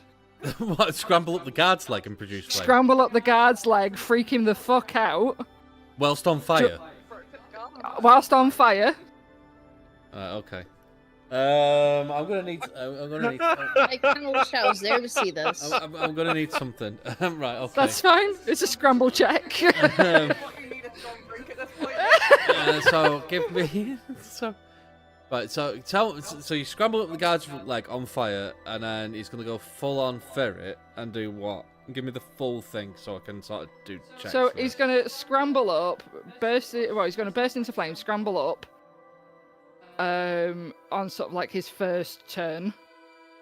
Second turn, he's going to leap, hopefully, off the shoulder off the guy, onto the papers, roll around, and then be dismissed.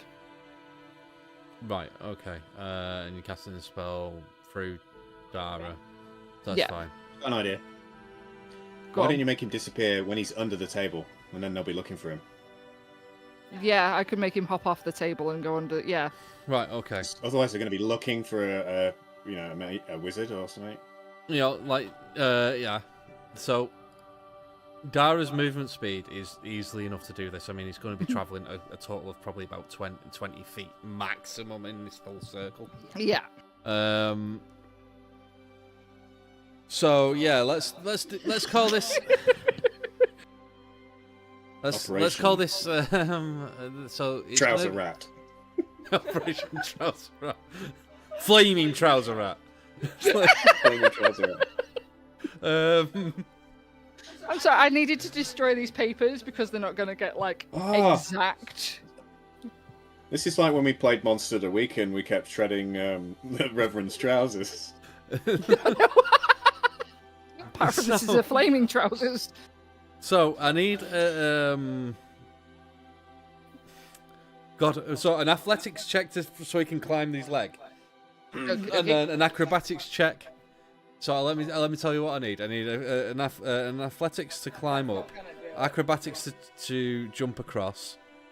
He's going to roll around on the papers and then try and get away under the table. So we're going to have an opposed check for that, possibly. The first roll is a 1. Oh dear. So the athletics is a -5. Oh dear. Oh, -4. No, -5. Yeah, sorry, minus. It would be a He has a -4. -4. He it's a has a -3. +1. He has 1. So it's -3, sorry. So it's a -3 to Yes. run up the trouser leg on fire. Yeah. Right, okay, we can play with this. Go on. The next roll was an 11 + 3. So that is a 14. Right, and then we'll do an opposed roll, but we'll right. So okay, so narratively, this is what happens. Dara is under the table where he suddenly bursts into flame.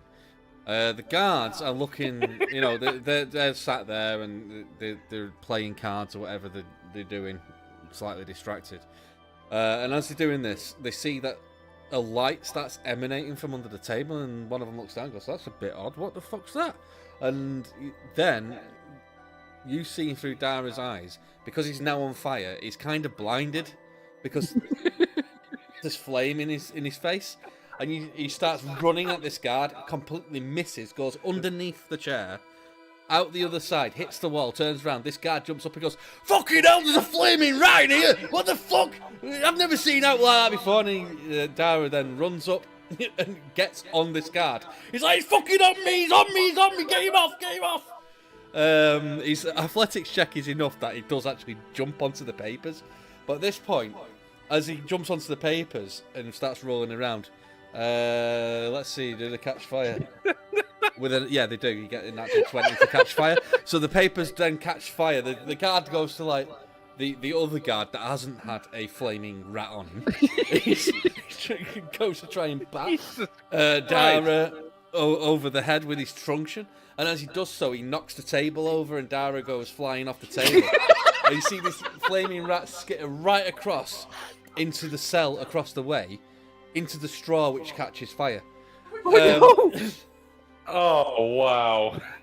At this point, you've got one of them. One of them is now the guard. I need to check, see if. Yeah, okay. So the guard that Dara run up, his tunic, the back of his tunic is all smouldering and starting to burn, and he stops and he's rolling around. He's like, "Fuck it, I'm on fire! I'm on fire! I'm on fire!" Somebody else comes running down the corridor, and you're seeing all this through Dara's eyes. With a bucket to look where the fire is. He looks at the cell, looks at the guard that's smoking, and there's a guy in that cell across the way. And he's like, "Excuse me, my straw seems to be burning here. My straw needs to be burning. Can you put this out?" And you see the guard is kind of undecided because this guy's going to get on death row anyways, like they were saying. But eventually he throws the water onto the straw, leaving his mate rolling around on the fucking floor. As Dara comes back around, the elf carrying the bucket will see him. He tries to go for him. Yeah, but if he's actually done his job, I wanted him to go. Yeah, but do you want him to be dismissed in front of everybody? Okay, go on. So the guard with the bucket then tries to throw the bucket on top of the flaming rat, and misses with a 5. At which point, then Dara scuttles around the table, out of sight, and then you can dismiss him. Okay. Meanwhile, everybody upstairs, you can hear screaming downstairs that there's a fire. What's going on? And the main guard's like, I think we need to evacuate the building. Well, we What see. about Doric? We will see to the prisoners and our other staff, but please, for your own safety, you need to leave. Okay. And just for that, you can have your hero point back because that was epic. Nice.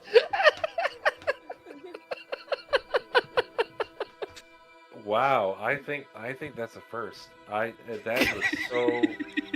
That was great. That was beautiful. And I'm going to write that in my notes as Operation Flaming Trouser Rat. Well, you've heard of the wild weasel, right? Now this is the flaming weasel.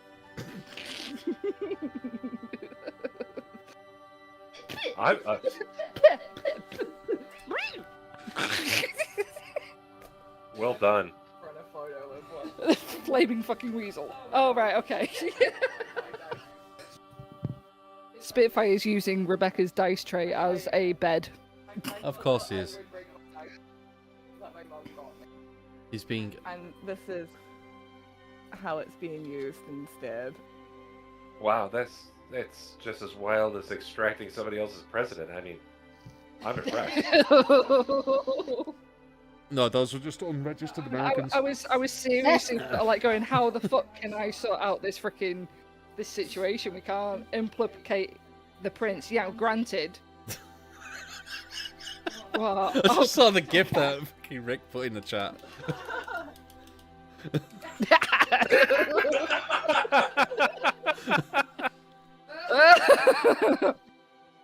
Smells good. That's apt. It smells good. Sorry, I didn't mean to say that out loud. It smells like someone was barbecuing. Tasty. No, I was referring to my candle.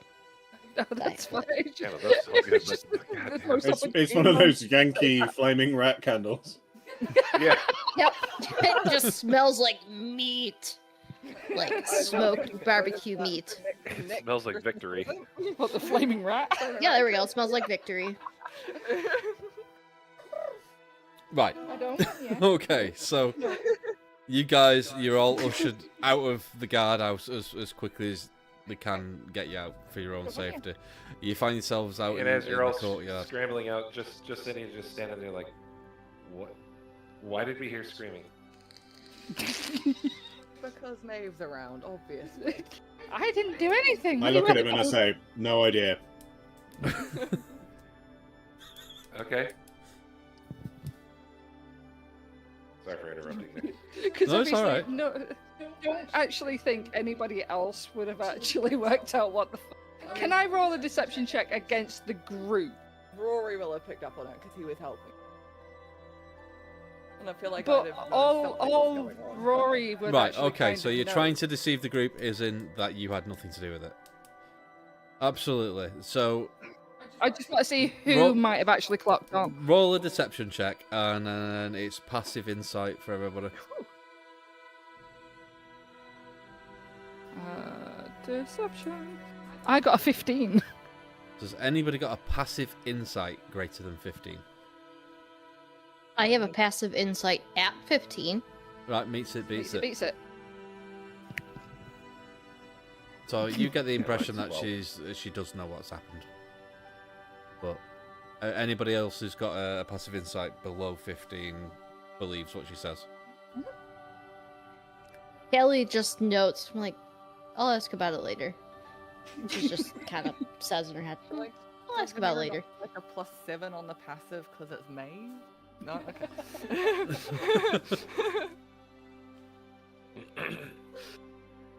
Right, yeah. So you're all outside and you're in the courtyard now of the castle. I am going to call a 5-minute break so that I can go to the toilet. After the flaming rat. So we'll call a 5-minute break and then we'll pick back up with just what Justinian's learned, and you can take it from there then. So we'll Okay. be right back.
The leprechaun tells me to burn things.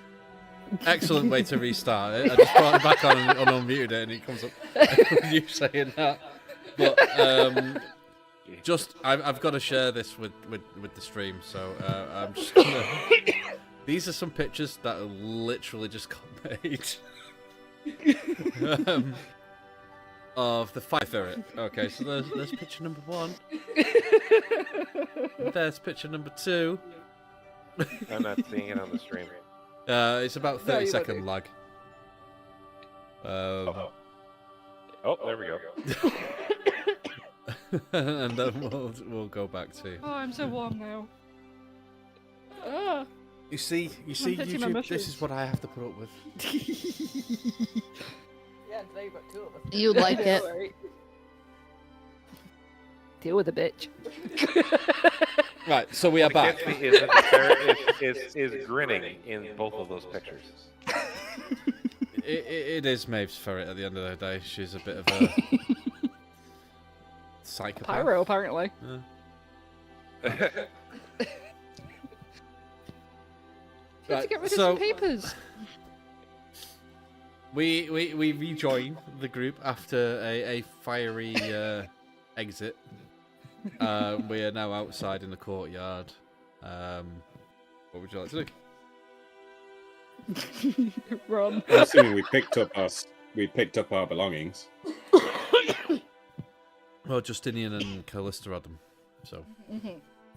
Yeah. I think Kelly has a hint of what's going on, but she's gonna ask later. Did Rory get the insight on that as well, or? Well, I technically I should have because I helped you. What's I your didn't know passive precisely insight? maybe that you wanted to do, but I knew that you were going to do something. Maybe. I will let actually because I went off passive insight, but obviously Rory was helping. 14. So I'll let you roll an insight check if you want with advantage because she was actively with her. Acting. Yeah. Yeah. Anyway, let me see.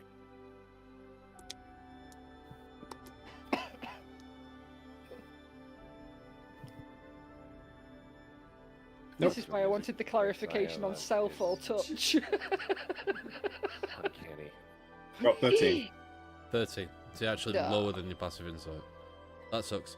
So Yeah. you've got an inkling that There's something. that Maeve was doing something, but you don't. If Maeve categorically looks at you and says, "I don't know," you gotta believe her at this point. Right. Anyway, so you're outside. What do you want to do? We'll discuss this later.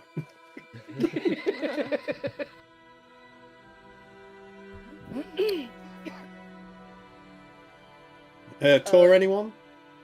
Yeah, we're now going to go on a sedation completely Unremarkable day. Yeah, unremarkable. There we Yep. go. Unremarkable day now. Yep. So yeah.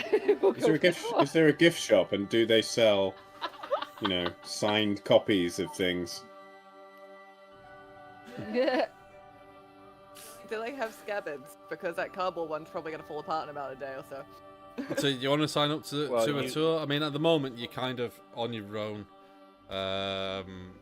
You can see where people are queuing to go on tours from where you are. But you're outside the guardhouse. Obviously, the people that were in the guardhouse are dealing with whatever was going on downstairs, and there's nobody in your immediate area.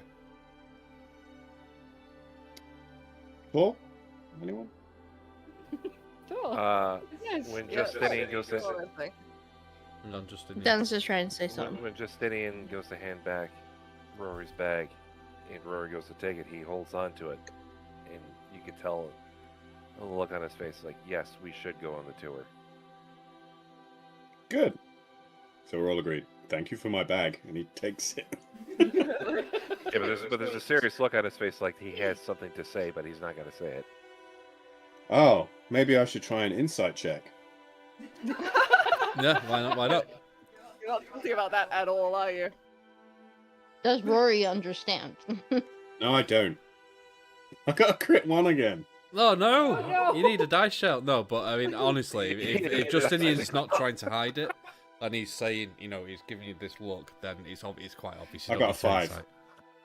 And, Yeah, I got a 5. And But, it would anyway. go more on your passive if your passive's higher anyway. So you'd get Oh, that. okay, so 14. Yeah. Speaking Ipso language to him. Ipso. Pig Latin. You know where you add, you add syllables to every word. What do you want? Ixnay on the ombre.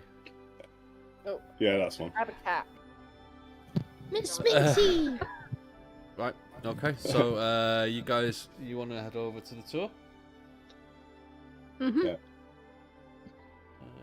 Make sure nobody's around us writing notes while we're on the tour. Yeah. So you head over, and there are groups of people. It looks like it should be busier than it is, but there's a couple of small groups that have been taken on these tours. There's more tour guides than there are groups. So you know, it's like they're set up to handle a lot more people, but there's just not a lot of people turning up. As you walk over, So we could have our own tour guide. one of the tour guides approaches you as you enter the area, and she says, "Hello, are you looking on a tour of the grounds and the castle?" Yes. Excellent. We would like to see the. Drawing The- more attention to we're- myself. Told of how beautiful the gardens are here.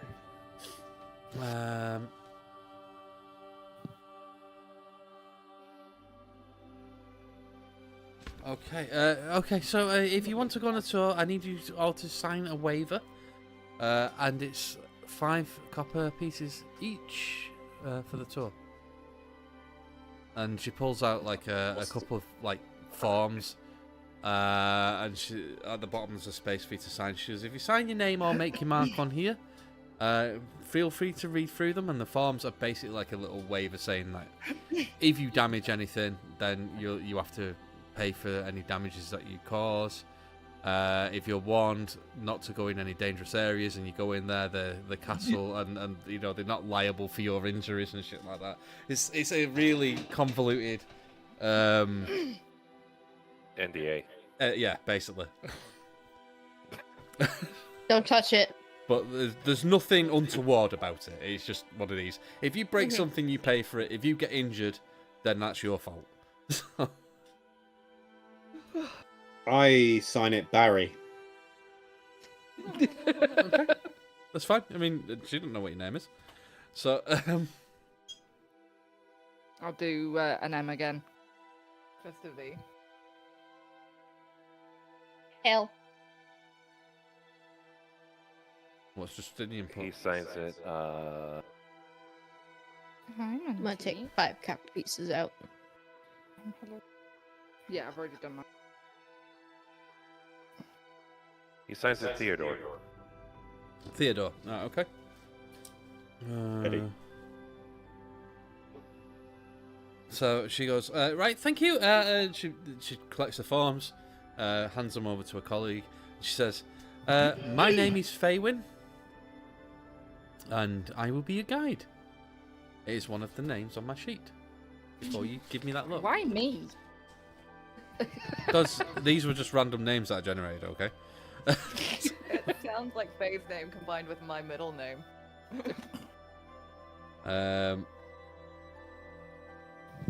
She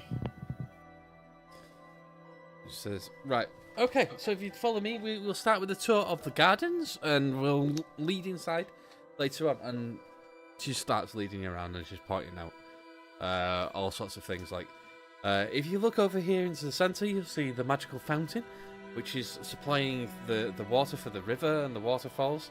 It's continually resupplied from the water from the little lakes at the bottom, and it's all done through magic, and it was a feat of magical engineering performed by the king himself.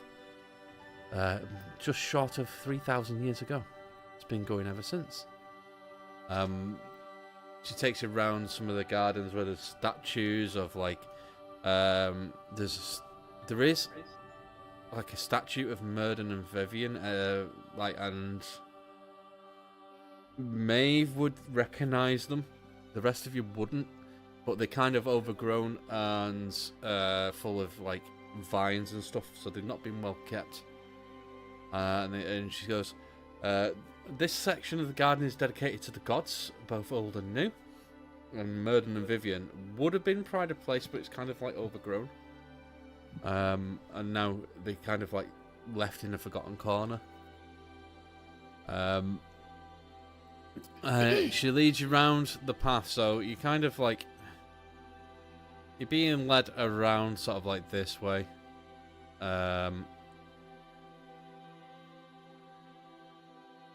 All right, no, I'm wrong there. Sorry, you're going around the other way, going anti-clockwise.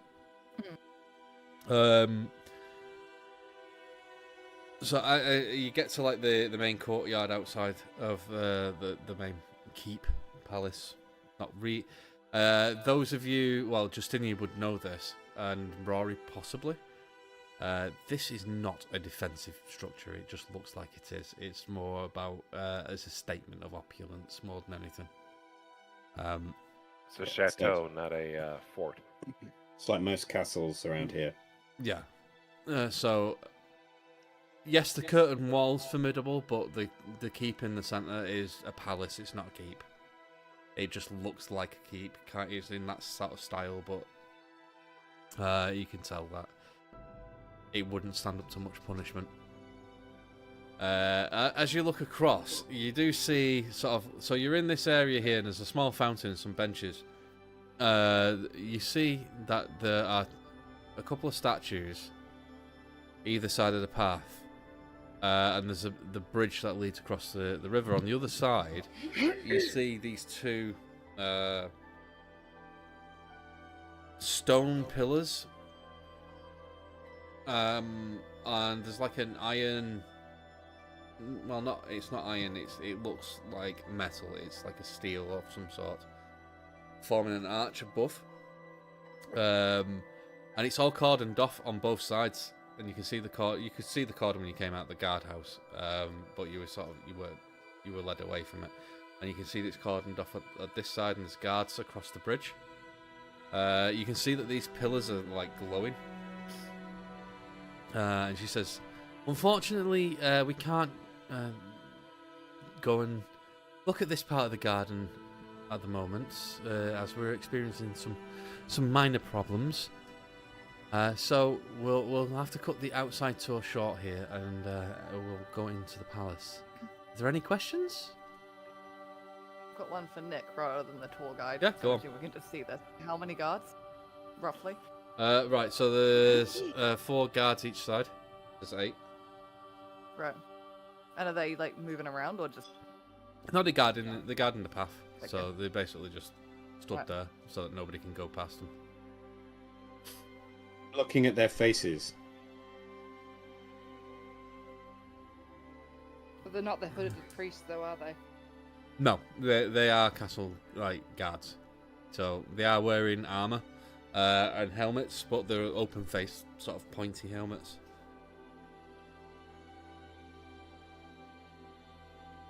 So yes, you can see the faces. They do look like regular elves. Why are some of the statues more looked after than others? Well, the statues, as the gods fell out of favor, they were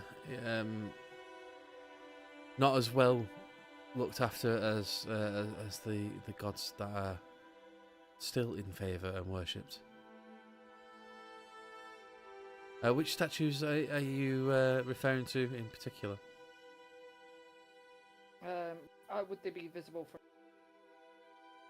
From here, no, they wouldn't be visible. I think the ones that jump out the most were Vivian and Merton. I'm sorry, who? The statues that are overgrown in your thing of the gods. Oh, the old gods. I what did you call them? Sorry. Merton. Vivian. Oh, I had no idea that was what they were called. Yeah, those are the old gods from when the elves used to dwell in the Feywild thousands of years ago. But even if they're our gods, why are they being disrespected as they are? Well, they're the old gods. They're not the gods of this plane, are they? So that's. And I was always told that the old gods were no longer around. You know, they died. They only die if you let them. Well, that may be so. I'm just the guide.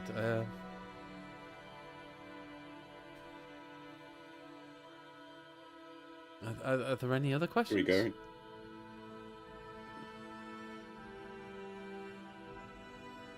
Should we go into the palace? Sure. Okay, so you go If through. I see someone in Go on. if I see someone important, I'm gonna introduce myself so that I've met them. I think While Maeve is having this argument, Justinian pulls Rory aside a little bit and says, "There's been a development.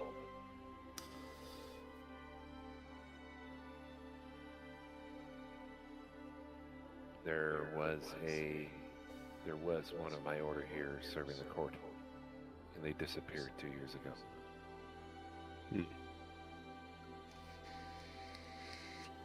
Maybe we could ask somebody why.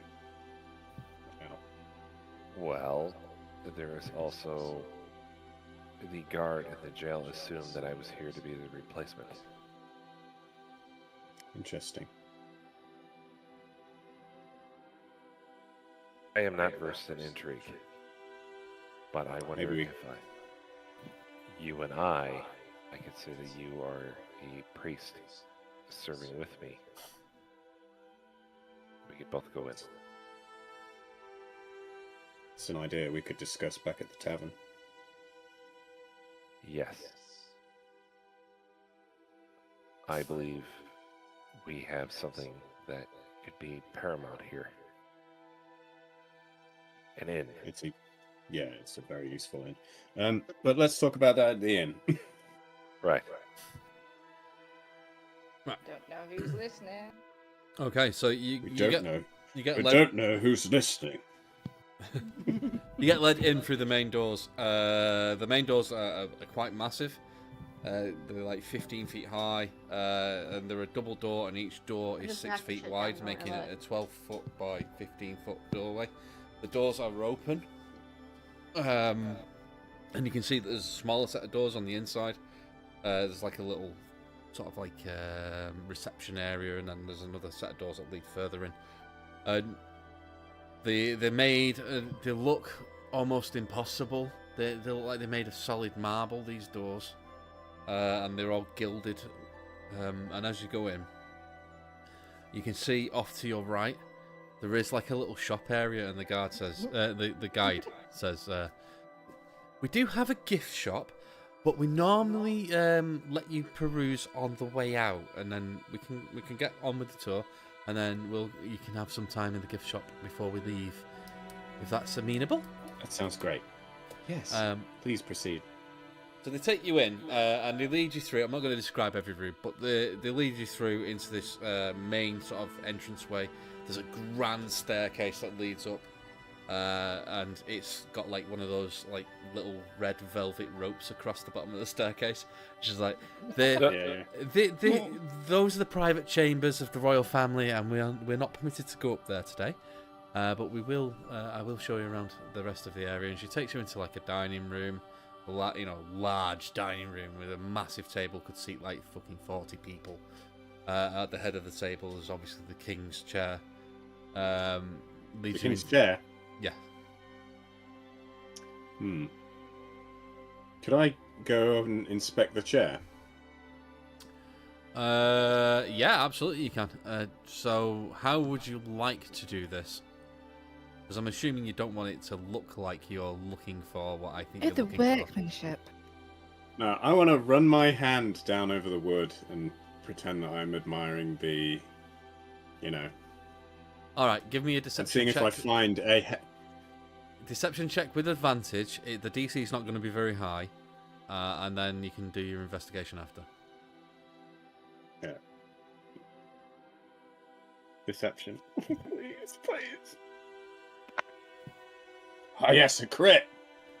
Nice. So that is. Okay, I think I've got. What is it? Deception. I get +2 now because I trained charisma. So So 22. 22, excellent. And then you want to actually investigate it for stuff. So I want to find a hair trapped in the joint of the wood where it's likely to have been trapped.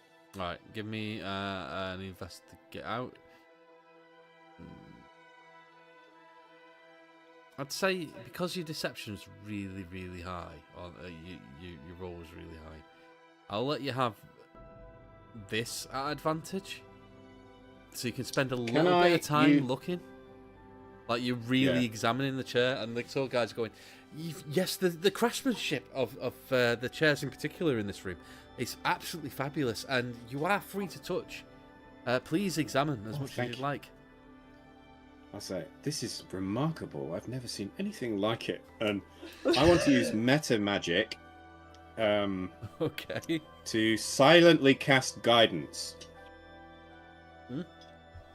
Okay, so cast guidance, 'Cause and you've got your investigation check at advantage. Yeah. So I'm able to. I do a subtle spell using meta magic, which means no vocal or somatic components. Yeah. You just think the spell. Oh, it's like guidance. Yeah. Investigation. Yep.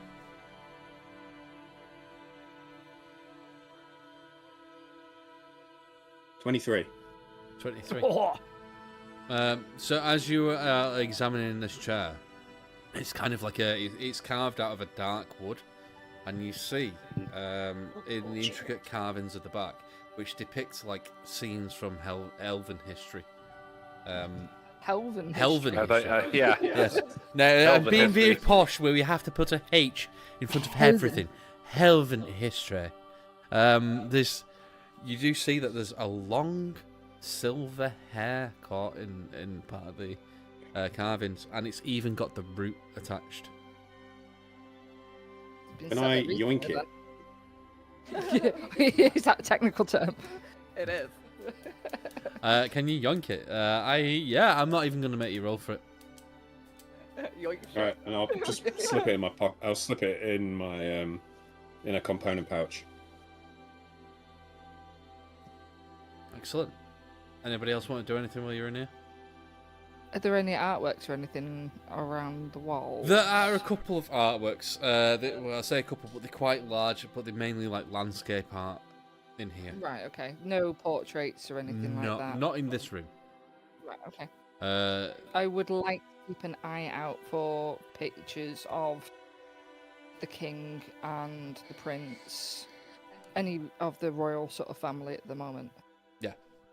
So they take you. She takes you from here into a ballroom, which again is very lavishly decorated. They got no roots left, have they? And she explains the history of the palace. That the palace was built on the original site of the crossing from the Feywild into this plain. But this is an actual building. There's no, for example, it's nothing like home. Is that a Maeve question? Or is that Yeah. right? That's the main question to you. To me, the DM. Yes. No, so this is it's It is a building. It is yes, not. it's Yeah, a marble building basically. yeah. So this is why Maeve's like, well, they've got no roots left, have they? Oh. Yeah. So like even the tree that you were in, that's more like an elvish sort of thing. This is a palace that has been built to basically show the the wealth and the might of the Elven King. And it is a big show off. This thing can be seen from But it's not natural.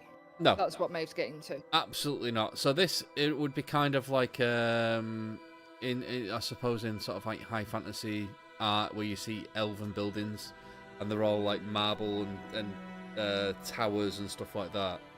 That's kind of what this looks like, and it looks completely odd compared to the rest of the city. Yeah.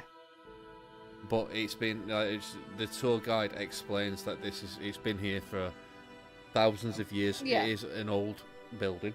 It was built not long after the crossing, so she tells you it was built only like 100 years after the crossing on this hill, and it was built to commemorate and preserve the original point of the elves and the other Fey races coming across. And the original portal site is marked in the gardens outside, but unfortunately we can't see it today because there's weird things happening with the magic in the area. What kind of things? Well, I'm not too sure. I'm not magically inclined, but But you would have seen things that are going on, surely. well, yes, the portal, the Fey Gate is glowing, but we know that wild magic in Avalon in particular is quite intense, or can be.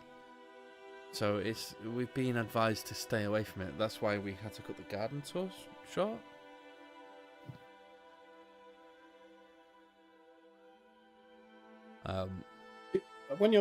I've got a question. When you're not running tours, do the family make use of the whole palace? On formal occasions, the dining room is used to receive guests, honoured guests, and the gentry and such.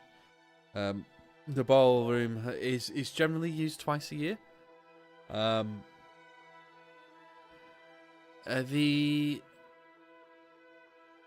other areas I'm going to show you the portrait gallery and the main art gallery are generally not used on a regular basis and are more for public display. But for the most part, the ground floors of the palace are open to the public on most weekends.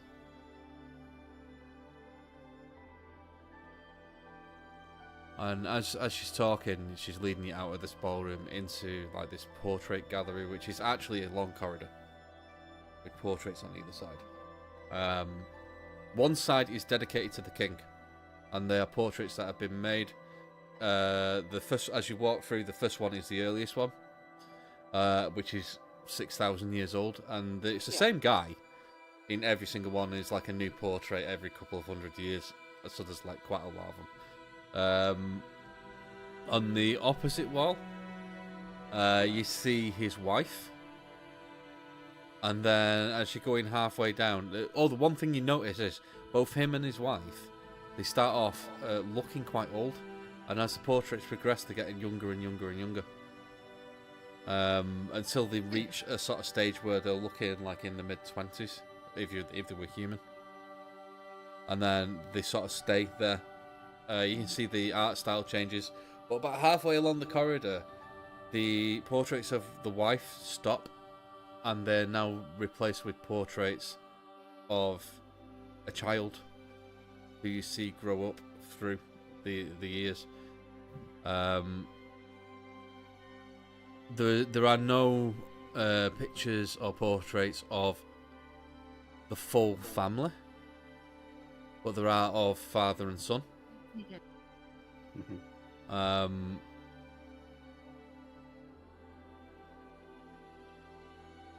as you kind of get to coming towards the end of the corridor, so these like the most recent portraits, and the ones of the king. The last one was 200 years ago, but the one on the opposite side, which is labelled as Prince Valen, that was done this year, at the start of the year. But there's no new one for the king. Prince Valen looks like your classic elven prince. He's very, very pretty. He's got long platinum blonde hair. Chiseled jaw. You know, if you saw him in a bar or out in public, you'd instantly know that this guy's like, he's the pretty boy. He's the one. He looks princely. You know, properly bright green eyes is portrayed as well. A different word for that.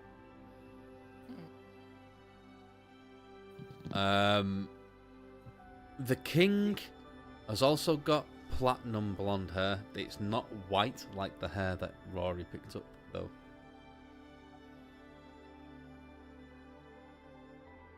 But I would still keep a hold of it because it could be him who's changed.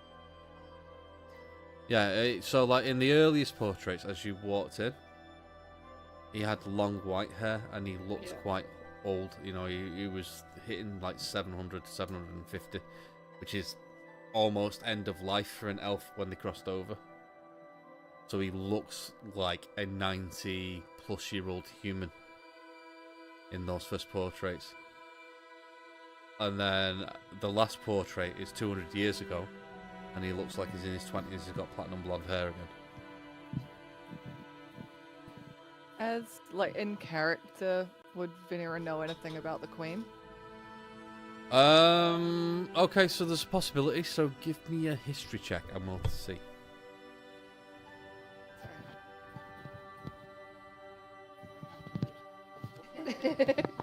I mean, it's possible that Venera would know, but this is history, you know, it's...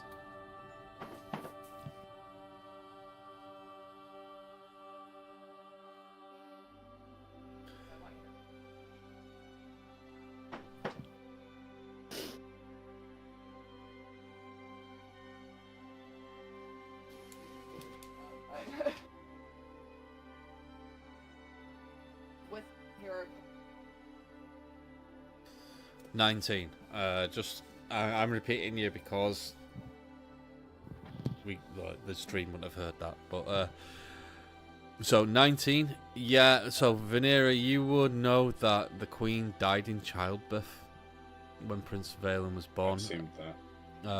And that was 1500 years ago. So it's not something that is, you know, it's not commonly spoken about because it's so long ago.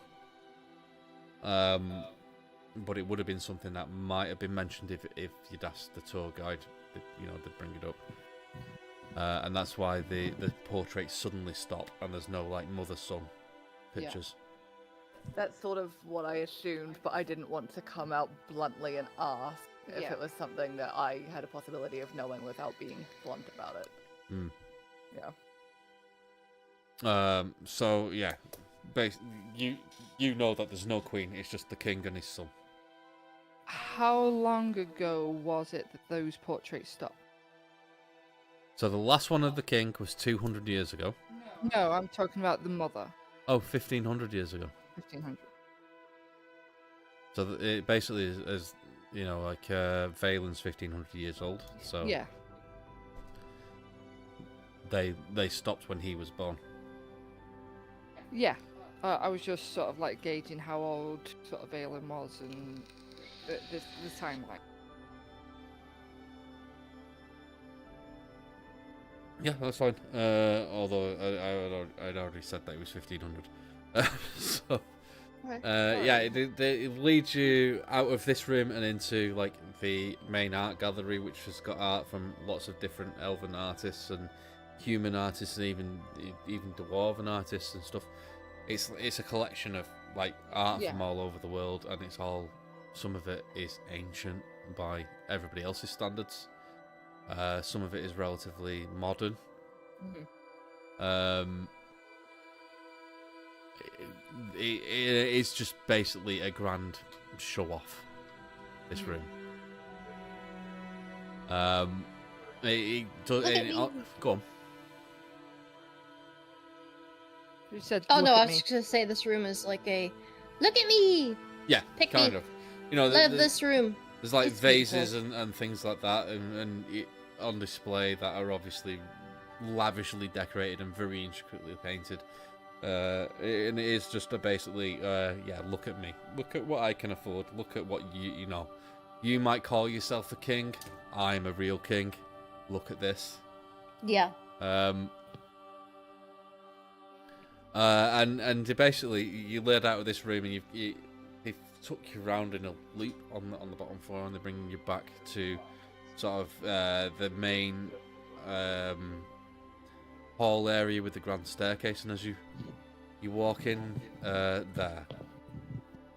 the tour guide sort of like looks up as she hears somebody coming down the stairs. She goes, "Oh, if we just wait here, we're about to see the prince." And you see two guys coming down the stairs. One of them's definitely Prince Valen from the pictures. The other one is a male elf who is wearing armor, and he's got brown hair and like icy blue eyes. His armor looks like it is the armor of a general. And these two are arguing. And as they're coming downstairs, you hear the prince turn around and say, "I must see my father." And the guy in the armor goes, "You know he cannot be disturbed. Now, enough of this, young Valen." And they sort of That storm. doesn't sound suspicious at all. They storm past you, and Prince Valen just leaves the palace. And the guy in the armor turns around and notices you, people, and he goes, "I am sorry for this display." And he bows sharply and turns and walks back around the rope and back up the stairs. I asked the tour guide, who was that guy? Well, you were quite honoured, actually. That was Prince Valen, and that was Lord Kalen, the Blackthorn Knight. Lord Kalen. Yeah, Mhm. he's the commander of the Shadow Guard.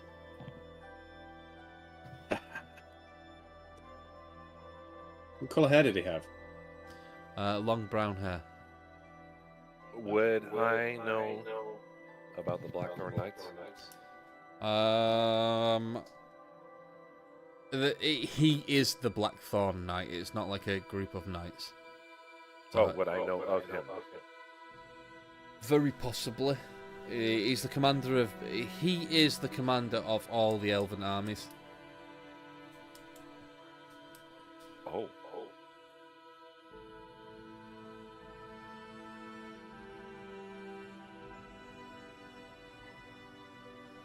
Should I do a history check?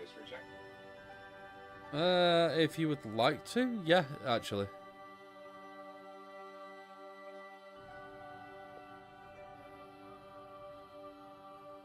First time I rolled today. I know you've had lots of sessions with no combat. I'm proud of you guys.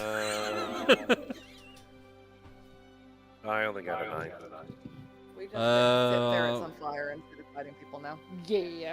So, with a 9, you do know something, but you don't know a great deal. You just know that he's the commander of the elven armies. He's got a reputation of being a formidable warrior and a bit of a hothead at times in diplomacy. That's about as much as you know.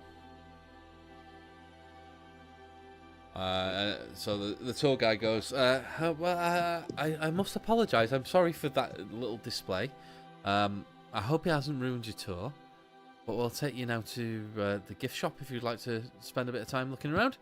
And that will conclude the tour for today. She leads you back out into sort of like big entrance hall where there's like a shop set up on which is now on your left as you're coming out. You see, there's lots to of see the things. gift shop. So there's lots of things on display. There's Do they like have- books about the castle and the grounds. I'll get to you in a minute, Dennis. Sorry. No, no.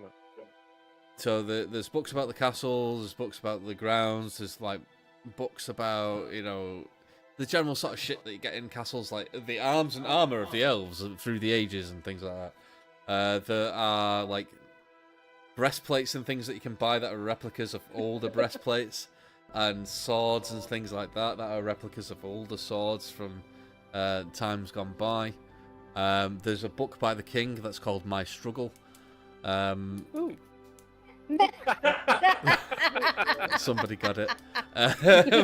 Burn it. Burn it.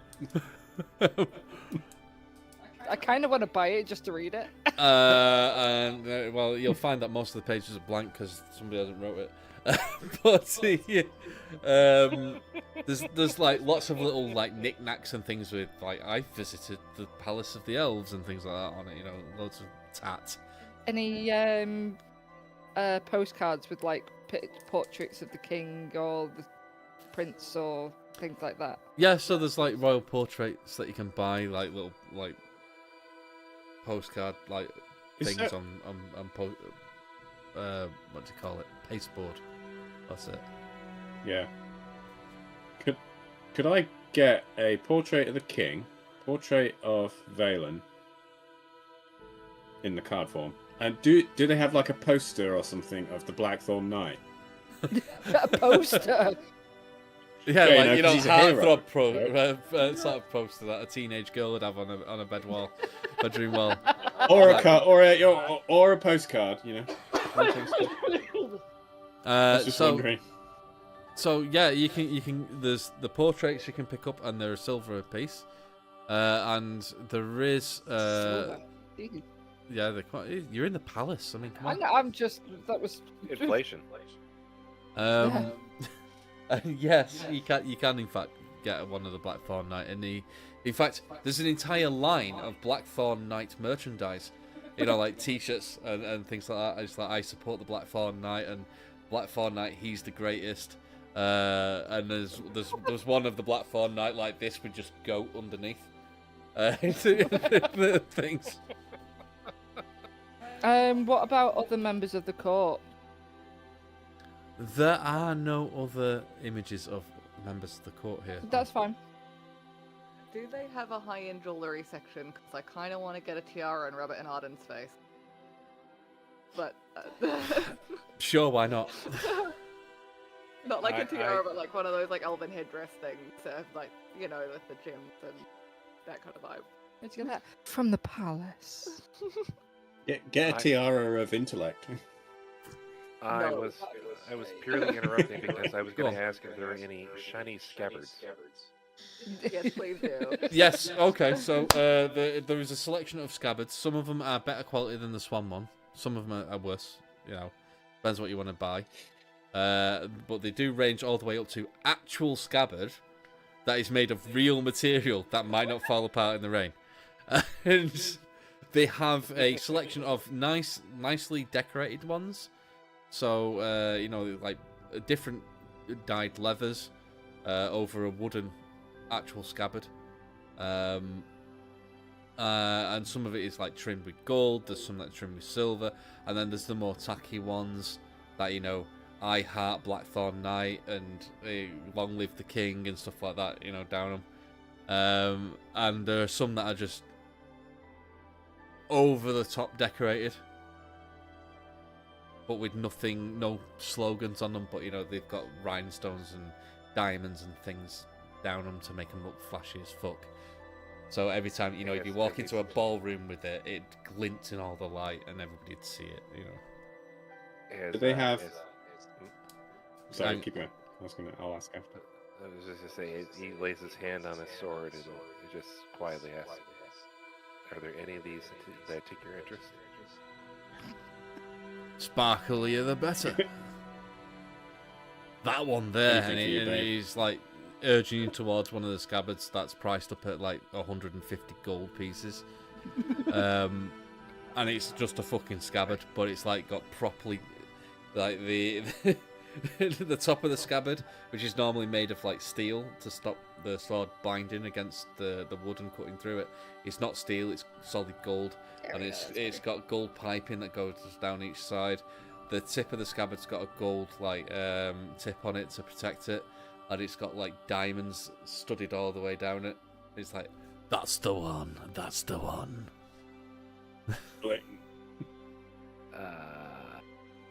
And he goes to one of the shinier, like, real scabbards. How about one of these? Although that one was a real It'll scabbard. actually hold you. That one was a real scabbard. It was? Yeah, that's why it was 150 gold, because it's a real scabbard that is decorated with real gemstones and gold.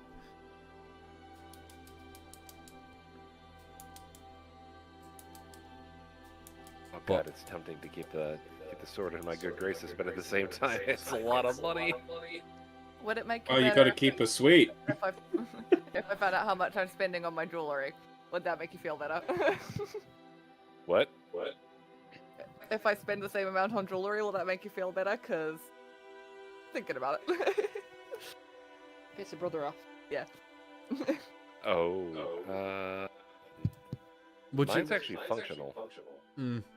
Would you like people to buy frivolous stuff first and see how much they spend before you decide you want to spend 150 gold on a scabbard? Yes. Right. Okay. So let's go for some of the more But I won't frivolous feel shit. bad. So, Venera jewelry ranges from the costume jewelry, that is like 1 gold piece, all the way up to like 5,000 gold piece stuff. I'm not paying that much. But it's clearly, it doesn't look like it's overpriced. It looks like it is worth what you're paying for it in this sort of situation. Okay, I'm kind of looking for like a silver with maybe like silver and emeralds, not over the top. Nice looking kind of headdress. You know, the kind of Lord of the Rings vibes that I'm Yep. looking. So, in that case, how much do you want to spend? 1400. How did you? Oh yeah, you were looking at my thing earlier. Yeah, you showed me before. Um. At the top. Cut there. Oh, thank you.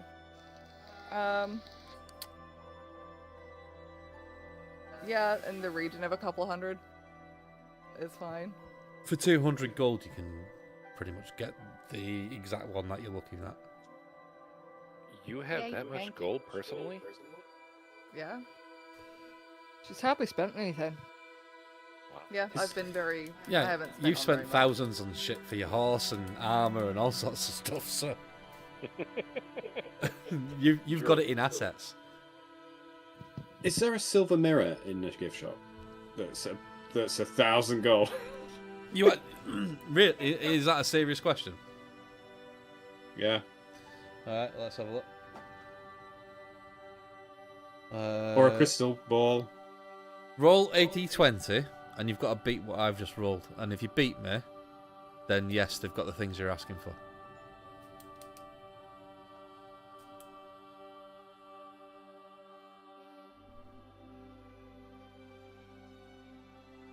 When you've rolled it, tell me, and I'll tell you what I've got. I got a 2. Oh no! That sucks, because I only got a 4. Oh, can I give him my 9? If you want to, yeah, alright. I'll give him my 9 for my portent. That's both your portents gone then. Yeah, that's both my portents gone. Right, so you beat me. They've got the things that you're asking for. So yes, there's a silver mirror for 1,000 gold if you want it. There's a crystal ball. Ooh. Oh, I won't have enough for a freaking crystal ball. We've got party loot. Yeah, actually, I think I've actually already got a crystal ball. Yeah, you do. Yeah. So Do you? unless it does anything. Did you spend yeah, 1,000 gold on it though? No, I didn't. I spent 100. You have to spend it. apparently. Yeah. Yeah, Yeah. for scrying though, you have to use 1,000 gold. Yeah. No, I It's just a got 100 reusable spell component. Hmm. Yeah. So yeah, So there's I can either- either or. Go on. Yeah. Sorry. Go on, I can Lauren. either take it from the party loot, Oh. and we can share the crystal ball if anyone else can do scrying. I can do. Well, I will eventually be able to. I don't have it right now. How much did we say it was? Right. I 1,000. mean, I can personally put a few hundred towards it, given that I just spent that on jewelry. So. Well, I can personally buy it. I was just wondering if we could take some money out of the party loot for it. How much have What you have we got got in in party loot? at the moment? Party loot we have 2,000. A lot. 2,400, and then we've got 4,000 silver, Out of party loot, if it's. and then we've got all those diamonds. Honestly, take it out of the party loot, in my opinion, if it's going to be a spell that's going to benefit the party. Take a vote on it. Okay. Yeah, I'm happy. Yeah. Right, there Okay. you go. Deduct it from the party loot then. Take However you want to do that. If you want to, they Yeah. they will accept trade in diamonds as well as gold coins and shit. Mhm. If you want to get rid of. We some need of to get. We needed the diamonds though. No, but I'm saying if there's, Yeah. Uh-huh. they will trade in anything. So Yeah. All right, I've taken 1,000 out. And I will write that in the ledger. Nice. okay, so who else is buying stuff before we get back to Justinian's? I don't know if I want to spend that much money on a scabbard. Right, Callista, okay. She's just seeing all the money people are spending and being the weird self that she is. She just is looking for an ornate tankard. Okay, so there's plenty of those about. Made from various different materials. There are some that are made of wood. So they made like a barrel, you know, with like a metal ring binding on them. Mhm. There are some that are made of silver, but they obviously will tarnish, and you know that. And these are all nice and bright, so somebody's going around polishing this every morning to make sure that they're nice and bright. And they range all the way up to like solid gold tankards and gem encrusted ones. Some of them I've got like almost like a Toby jug type thing where it's the king's face on the tankard. No, she does not want that. There are some that I've got like elven heraldry on them. Some of them, there are some that are available that I've just got like a blank shield, so you can have your own heraldry like engraved into it at some point. Not necessarily here, but you know you could take it somewhere and get it engraved if you wanted to. It depends on how much you want to spend. They range from 1 silver for a wooden one, all the way up to about 300 gold for the most extravagant one. And they also range in size. So the smallest is a pint, and the largest is like a 2.5 to 3 pint. Obligatory. It comes in pints. Yeah. I get that. She... Is there some that are like, it has some metal but wood at the same time? Wood with it?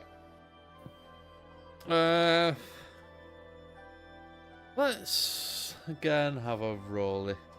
So I'll roll a number. I've got a number, you roll a d20 and you tell me what you get. Hang on, let me make sure I'm grabbing the right dice here. I have very dim light. There we go. I rolled a 4. I got an 11, so they don't have exactly what you're asking for. But the wooden ones have got metal bands on them, and there are some that have got like a metal plate bolted to it that you could probably have something put on if that's what you're looking at. But they don't have exactly what you're asking for. There are some that are close-ish. Okay. I'll take one of the larger ones that like just they kind of have some of the metal, but it's just a tankard. So you want But to me, it looks pretty. a 3-pinter made of wood, but with metal work on it. Right, so starting at 1 silver, that would be a 2 silver and 5 copper pieces for that particular one. So relatively cheap compared to what everybody else has been spending, but it's still quite a lot of money for a tankard. I'm sorry, would you say 1 silver piece, 5 copper? Correct. She pays that, and has a nice tankard now. A 3-pinter. But it doesn't look too big. It looks like it might be a pint and a half, but it's actually a 3-pint tankard. It's deceiving on how much you can get in it. Like you in the beer tent. Yeah. Well, I like literally there is me and another guy that we used to go reenacting with, and I'm not naming names or anything like that. Well, we're on the internet. But we had tankards. We both had wooden tankards. His was a 2-pint tankard, and mine was a pint and a half tankard. But everyone assumed mine was a half pint and his was a pint, because that's what it looked like. So every time I got mine filled up at the bar, I was charged for a half a pint, and it was actually a pint and a half. It was really quite So, cool. for our non-metric friends, that would be A pint's not metric. like fluid ounces. 1 pint is 16 fluid ounces. So multiply that by 3. I did it, but I've already forgotten what the number was. It's a lot of beer. I'm sorry. I was like, I did the math, and then you were doing your story, so I was focusing on that, and then the math went away. That's fine. Like, gone. It's a lot of beer. Yeah. Right, so Justinian, you stood there over this rack of scabbards. And the sword is like, I want that one with the rhinestones and the gems and the diamonds. But it's 150 gold. Are you spending 150 gold to keep your sword happy, or are you going to try and convince it to get a cheaper one? Do it. There's 150 of my money, and I can't justify taking it out of the party loot other than I need to keep my sword happy. Your sword's already happy, though. Yeah, but he wants better. And plus, the one that I have will melt in the rain. And I'm sure we're going to run into rain eventually, so... There's a fountain here, I can chuck you in. You're missing the point. You could try to persuade the sword to take a cheaper one.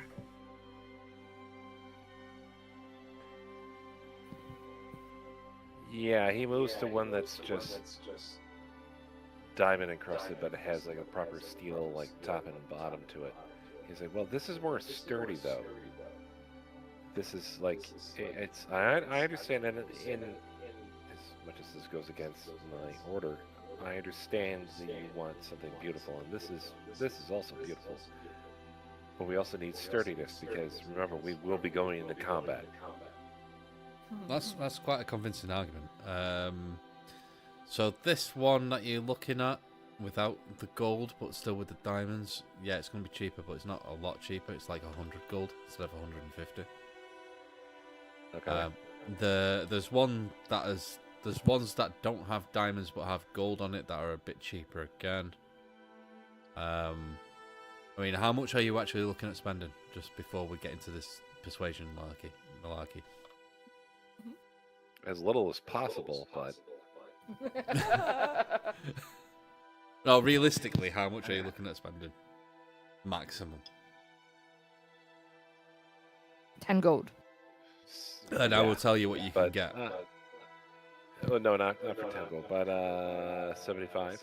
75 gold. So for 75 gold, You can get like the scabbards that are leather wrapped with a gold top and bottom, and gold thread in various patterns that run throughout the actual leather. They're generally dyed black leather as well, so the gold really does stand out, but there's no gems. I like the knotwork on that one. Yeah, so there's several different patterns available in this kind of work. It's very flashy, but there's no jewels on them for 75 gold. Right. So he goes to like the gold ones and he says like, well, look at this. Like it's not screaming steal me, but you still look beautiful while sheathed in this. But yeah, so because of that and what you said previously, you can give me a persuasion check with advantage.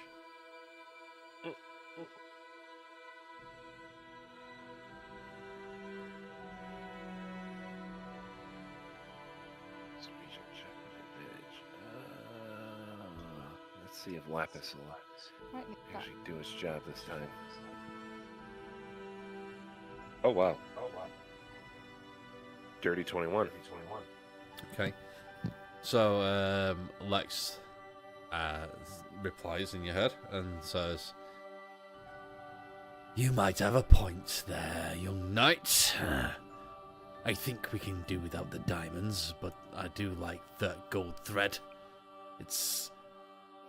It screams class but danger. I like it." And there's, like I said, there's several different patterns. If you would like to describe a pattern in particular, I'm happy for you to do that.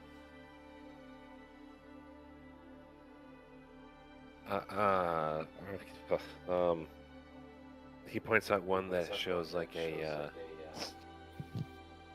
it's like a rose, but like it's like like a gold patterned rose. But then it shows like what you could perceive as like blood dripping underneath it.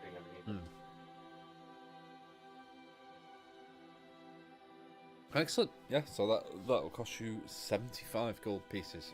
So everybody who's obviously purchased stuff, remove your money. Is Maeve buying anything? Already did. Oh, she's just saying that she already removed the money. No, not really. Rory's got the portraits, which I was tempted to get, so there's no point in buying 2 sets. I was tempted to get the book, but you said it's like blank, so there's no point. I'm sure I'll come up with something for it if you really, really want it. But right now, don't go, I read the book, what's in it? Because...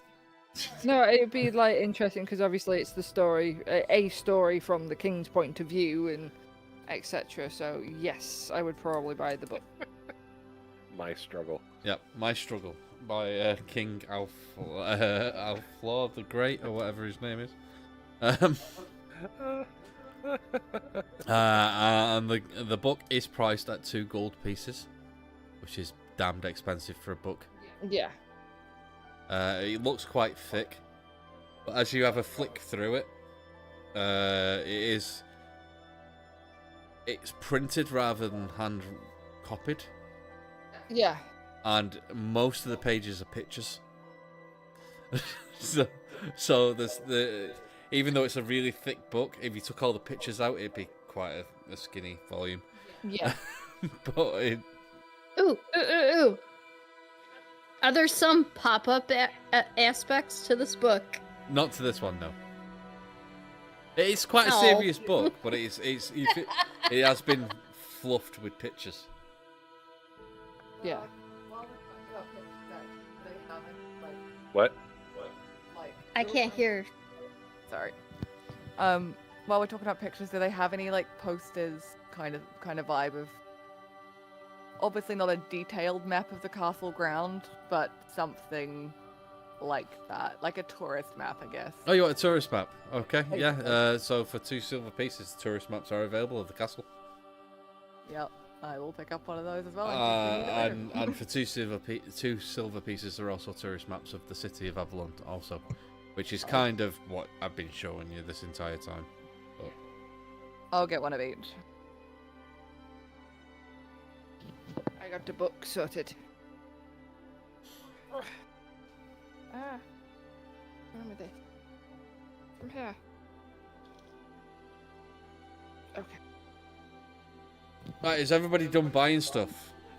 Yes. So, the tour guide has left you at this point, and you're free to leave the castle. As Justinian, as you've finalised the purchase of the scabbard, you hear in your head, "You need to put me in that as soon as possible. Obviously, not now. I understand you want to keep me secret, but at your earliest convenience, transfer me from this inferior vessel to the new one." It's like, He just got them all. As soon as we're back at the inn, you will be transferred. Sounds like your sword is very vain. Just a little. Yeah. bearing in mind, only Justinian can hear the sword. Nobody else can hear Yeah. No. it. No, Callista would be nudging everybody going,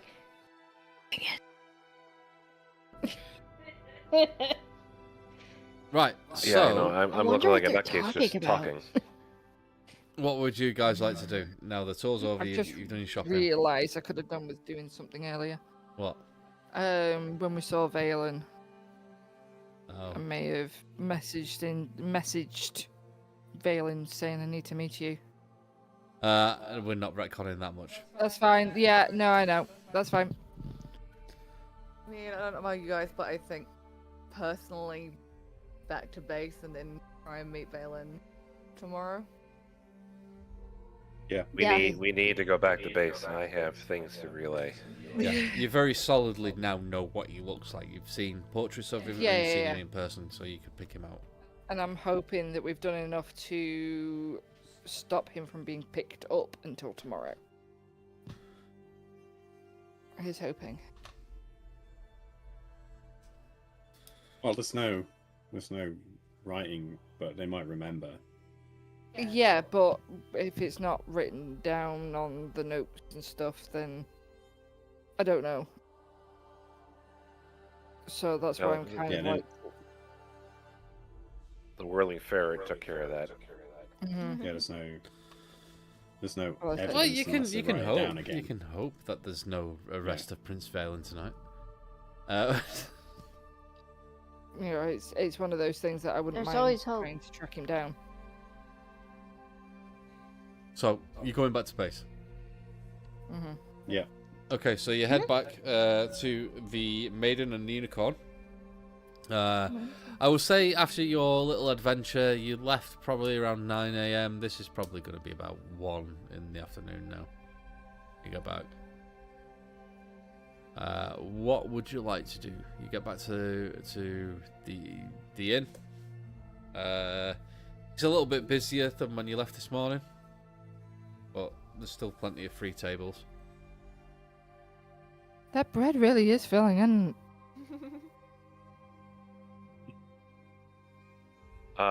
Justinian would get himself a tankard of ale and then head back to the table and look at them all and say, "We need the cone of silence."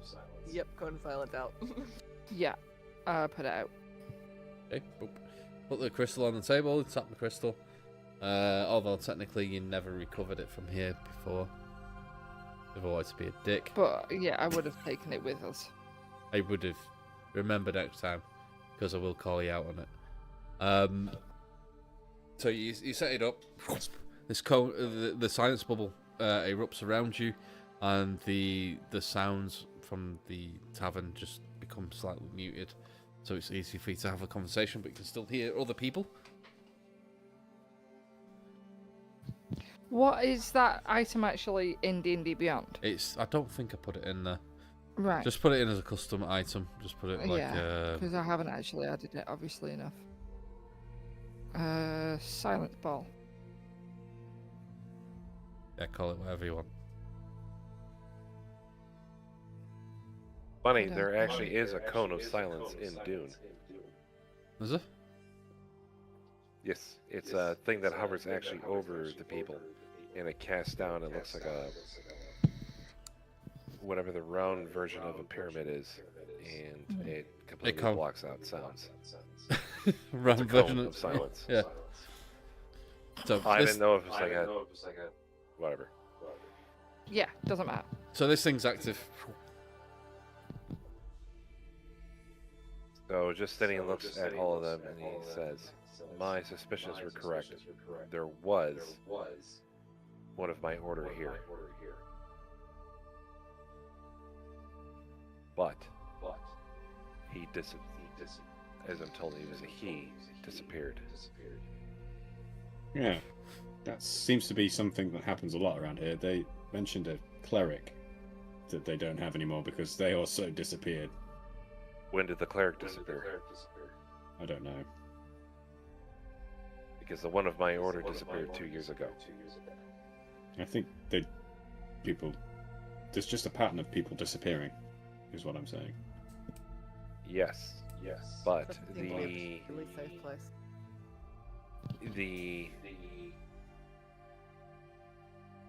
they seem to want another one of my order here. I am not versed in diplomacy. I am not old enough for that. But as my order is of secrecy, they may well not know that, and I could use myself as a replacement and get You into might the al- palace. Is it not worth actually letting your order know? Yes.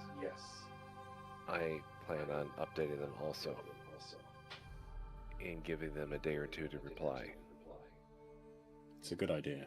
before proceeding so that they know what is happening in case any questions are raised. Hmm. A day or two. How are you going to send the message? Is there no chain here? I don't know. But what if your higher ups don't have the time to be able to help us out right now? They have the time. They've been apprised of my workings as this has been going on. They have an interest in what we're doing. Well, we know Doric worked for a courier service. Always head back there and see what they have magical fast. Yes, it'd be the faster the better, like the chain where it instantaneously sends it. But Better get writing the letter then. in either case, we need to. I think we have an in that doesn't involve swords and fighting and whatnot. And it's possible because one of my order has one of my order who would be in the court would be allowed into the inner workings. I could get to Valen. Sounds like we might be able to head to the dock. Yes, without subterfuge. Well, there would be subterfuge, but without sneaking around and tempting fate. To be fair, even if he's in the palace, I don't think he'd speak openly with us. Again, that's where I would come in. I would be a part of the court.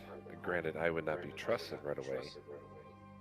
That's what I mean. If we actually go and talk to him in the sense of we want to help Doric, he might actually open up to us.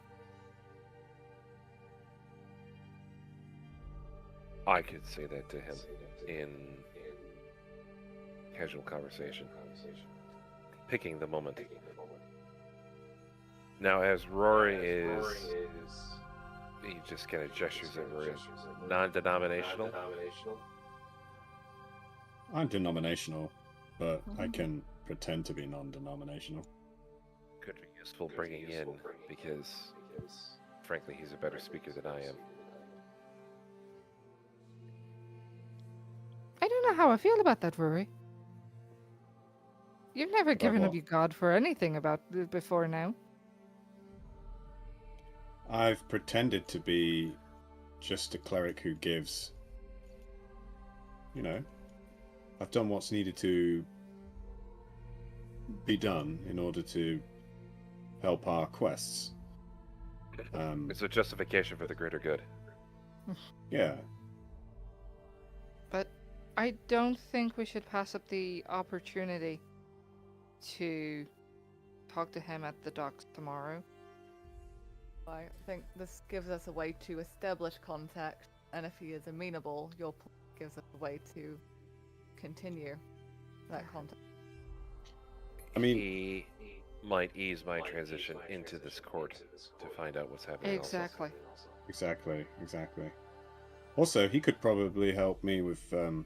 I don't know if you noticed, but I was buying components for a spell that I have learnt.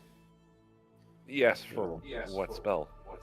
It allows me to spy on people, and it's more likely to succeed if we've met them, have a likeness of them, or better yet, have a physical part of them. And with that, he pulls out the hair. I found this hair in the king's Don't chair. lose it for God's sake. It's silver. I put it back in the pouch. Yeah, it's silver, and you noticed in the portraits he no longer has silver hair, but it could have been there for a while, and I don't know if For we nearly could talk to 6,000 Valen and years? ask. No, you know, he stopped having grey hair at some point. Yeah, 6,000 years ago. But we also know is He didn't immediately turn young, though, did he? If it's anything like my grandmother, it's maybe 100 years transformation. Yes, Has anyone but seen the king recently? Pardon? no. That's what I was trying to say. Is he hasn't been seen in a long time, and we know his condition deteriorated. Hmm. And the last portrait from 200 years ago, his hair may well have returned to that color within the time that no one. Does anyone find it rather uncanny that we have silver threads and then you find the silver hair? Yeah, nothing's To be- coincidental. To be honest with you, I'm kind of concerned. If that hair is silver, then who's to say that he's still who he is? That's always a possibility. We know there are drow probably around. It could be a drow's hair.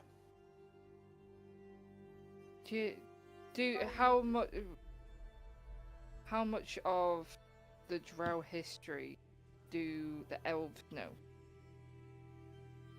When you said the elves, are you talking about you two? Yeah. Okay, both of you give me a history check.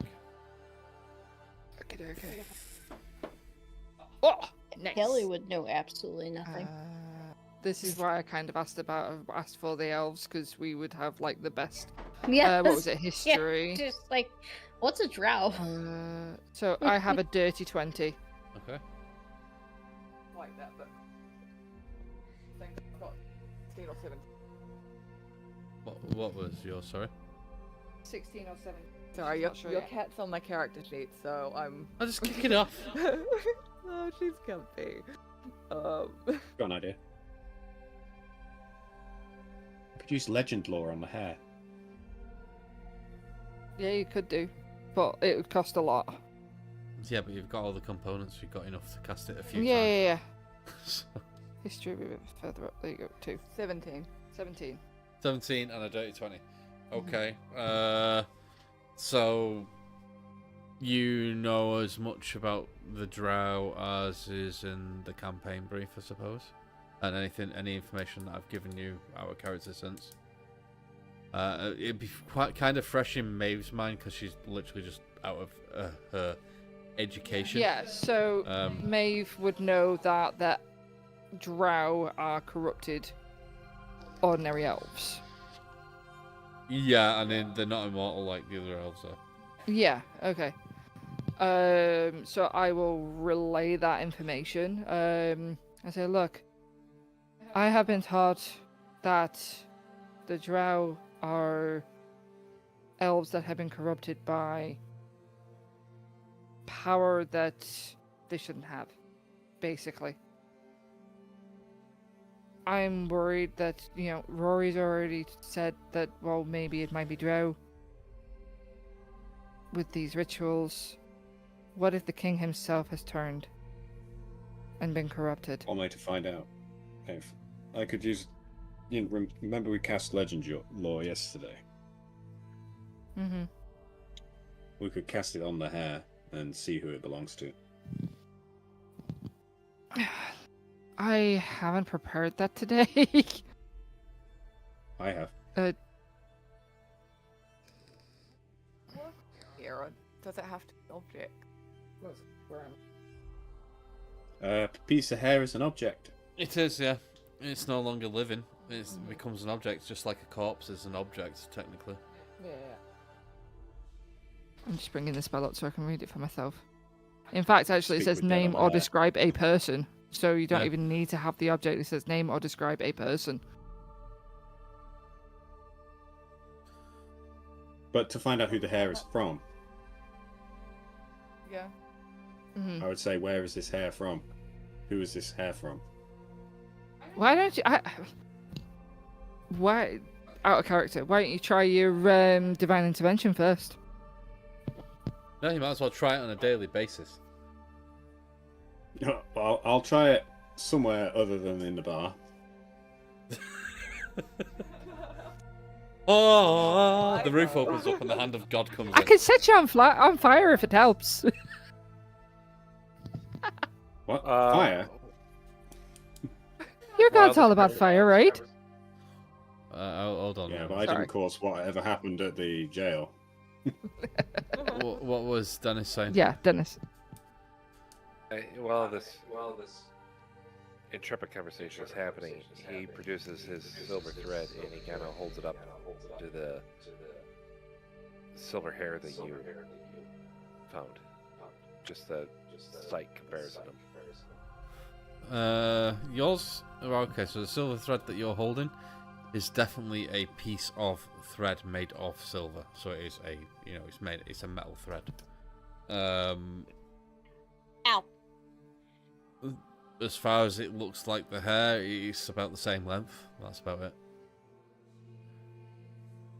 The hair is definitely hair. This is a piece of silver thread. Okay, it was worth the look. Mm-hmm. Shall we retire to one of the rooms and do divine intervention / legend lore? We're slightly more out of sight. Okay. Yes. Please do. See, So it doesn't matter whose room you go into, but Okay. I'll give you a hand Alright. if you like. I've not got it prepared today, but I know how to do it. When we enter the new room, Justinian removes Lex from his old sheath and puts him in his new one. Very gently. this is so much more comfortable. And I look fabulous. You may discard that old cardboard scabbard. I am at home in this. I no longer need it. Yes. He just chuckles. I'm pleased. You're pleased. Once you upgrade, you can't go back. In fact, I refuse to be put back in one of cheaper leather. Right. So are you doing divine intervention first or legend lore first? I'll try divine intervention first. Okay. Are you sure so- we want to Yeah, waste it on a hair? Well, Well- are you going to use it on anything else today? No. Well then. But And if it it only takes fails, a I can't 10 use day it for for it to come 7 back. days. Yeah. No, if don't it worry, passes, 7 you days. can't. If it passes, you can't use it for Oh. 7 days. If it Ah, fails, okay, you can yeah, keep alright. doing it. So Right. it's a percentile dice. You need to roll less than your level, so you need to roll a 9 or less. Fuck, I could have used my Well, portent. Yeah, you actually could I have. got a 6. I got a 6. You got a 6. It Amazing! fucking works. So what are you asking for?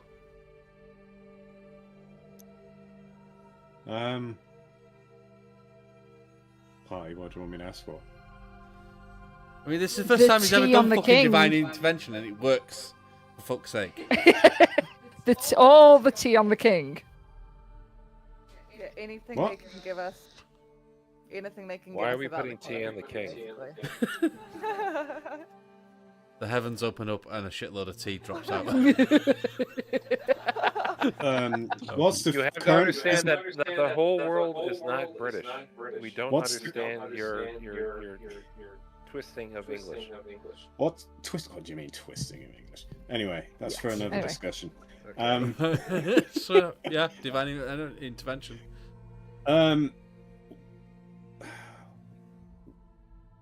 We need to know what the. I need to know what the current condition of the King of Avalon is, and if this hair belongs to him. Right, so that's what you're asking for, and you pray, and then you get this message. You get this sound in your head. It's like it sounds like old dial-up internet, and then something. You get a message going. I'm sorry, the god you're trying to contact is not available right now. We'll redirect you. And then The god Ye- of hair.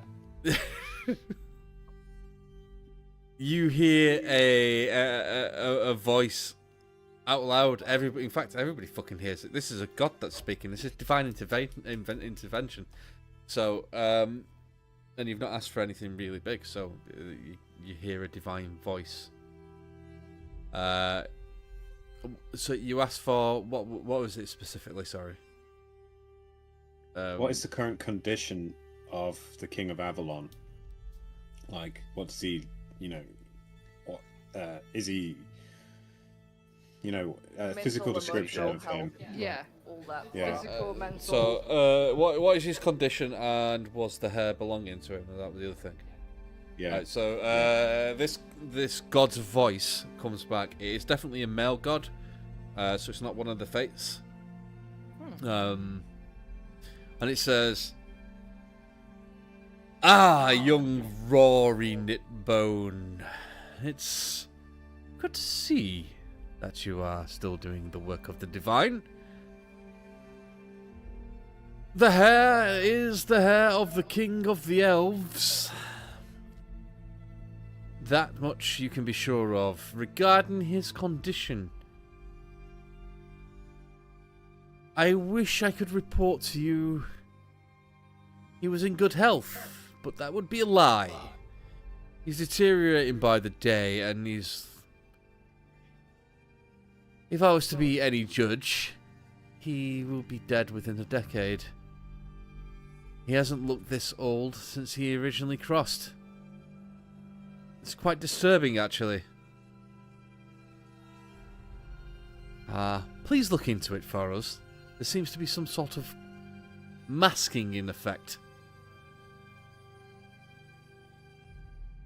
And then you hear this beep, beep, beep. Your call has been disconnected. So yeah, that worked. What the fuck was that? If AOL. my god Something is weird. in a divine prison, and if I can't ever get to him, I always get rerouted to a similar god. It's the first time ever doing it. No, no. If I use similar spells, like This is like the ethereal call center. yeah, there's a switchboard. There's a divine switchboard. Is there a Jess is busy right now. is there a god of Operator. switchboard? Yeah. Operator, how may I help you? Well, technically they would be Hermes because he was a messenger god. So Can you reverse the charges first?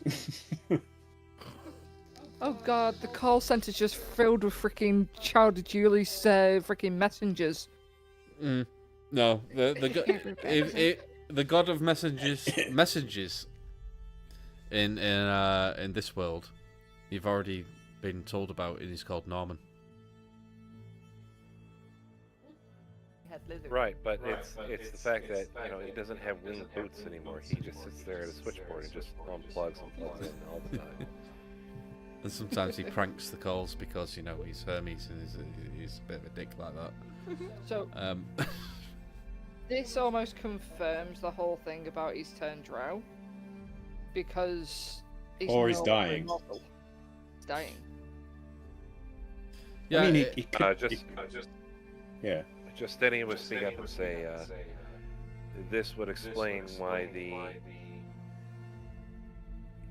one of my order disappeared. Why the knight of my order disappeared. Because he would have relayed this information. All of this information is cataloged and stored in our libraries. They could have just been getting rid of anybody who need him. Any threat. The We tried to information help. would have gotten out otherwise. So yes, they would have had to been dispatched, because otherwise the information would have gotten out and my order would have taken action.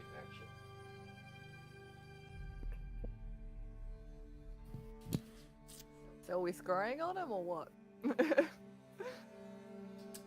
Well, you want to scry on him? I think that might be our next step. Don't see what. I need to get in there. Well, let's do that Can next time. I just because point I'm something getting out, really tired. just quickly, just for Justinian's sake, before you do any scrying?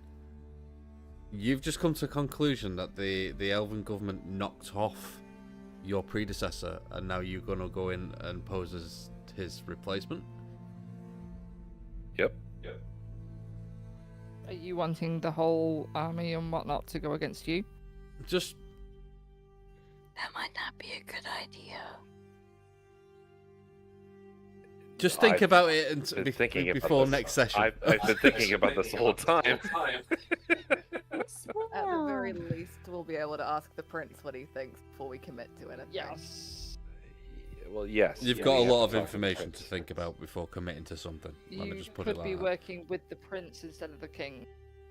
But he fully realizes he's going in there with a 45 and a knife in his hand and crawling into a tunnel. It is a risk. It'll only probably work briefly. Right. Okay. So, is there anything else you're planning on doing? Because scrying, it's getting quite late. I want to end the session soon, and I'm probably gonna end the actual day as well, because I'm gonna assume I don't want you doing too much in one fucking day. Let's spread it out a bit, yeah. If Yeah. anything, first thing in the morning, he would go and find, Justinian would go and find whatever the equivalent of the chain is. Right. Well, I think we can kind of do that to like at the end of this session, so you could probably do that like in the evening on this day, and get your letter off before the end of the day. But it's I will text you what he's sending. Rory, have you prepared sending at all today? Maybe that. Wait, you guys can send messages? No, but I have a walkie-talkie. Yeah, but not Walkie-talkie? to my order. Yeah. hold on. I don't have send prepared. No. Hold up. We do have a sending stone that we left with your order. We genuinely do. Don't we? no. Or, no, No. it's someone in Bridge City. It's the order Yeah, of the bridge. okay. Different order. They could act as a relay.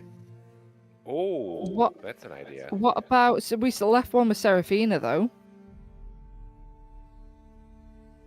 We could get Seraphina to get somebody to tell. All right. The order of Bridge City. Message aside, is there anything like Yeah. major you want to do before the end of the I think session? scrying's the last thing. Yeah. No. Right, and then we'll sort the message out as you don't have to think too much about it. There is ways of getting the letters about. So If you want to scry, are you going to do that today? Yeah. Yep. Okay. Who are you scrying on? The King of Avalon. You've got all the components. Does he gets a save, doesn't he? Yep. Because I have his hair, it's -10, but I don't know him personally, so it's -5. So -5 to his saving throw. Yeah. So that will be a 13. I don't think that beats your spell save DC, does it? 16 is my spell save. So Nice. no save. Boom. I'm going to advance time An a little invisible bit. camera appears next to him. Yeah.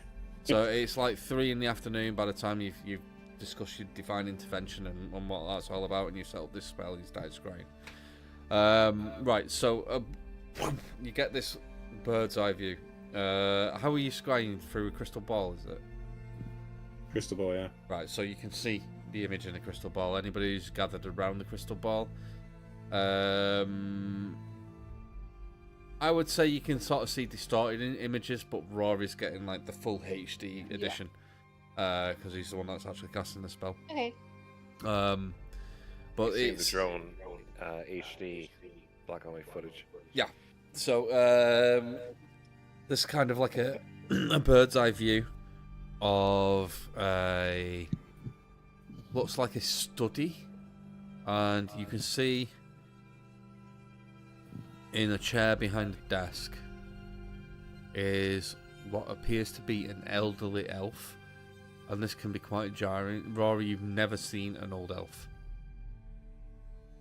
but he's dressed in like finery. He's got long silver hair, a wrinkled looks basically like he's coming towards the end of his life.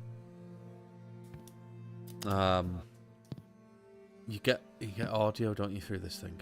Yeah. Yeah. In the room, there are 4 other people. There are one. So there's 2 women and 2 males, 2 men.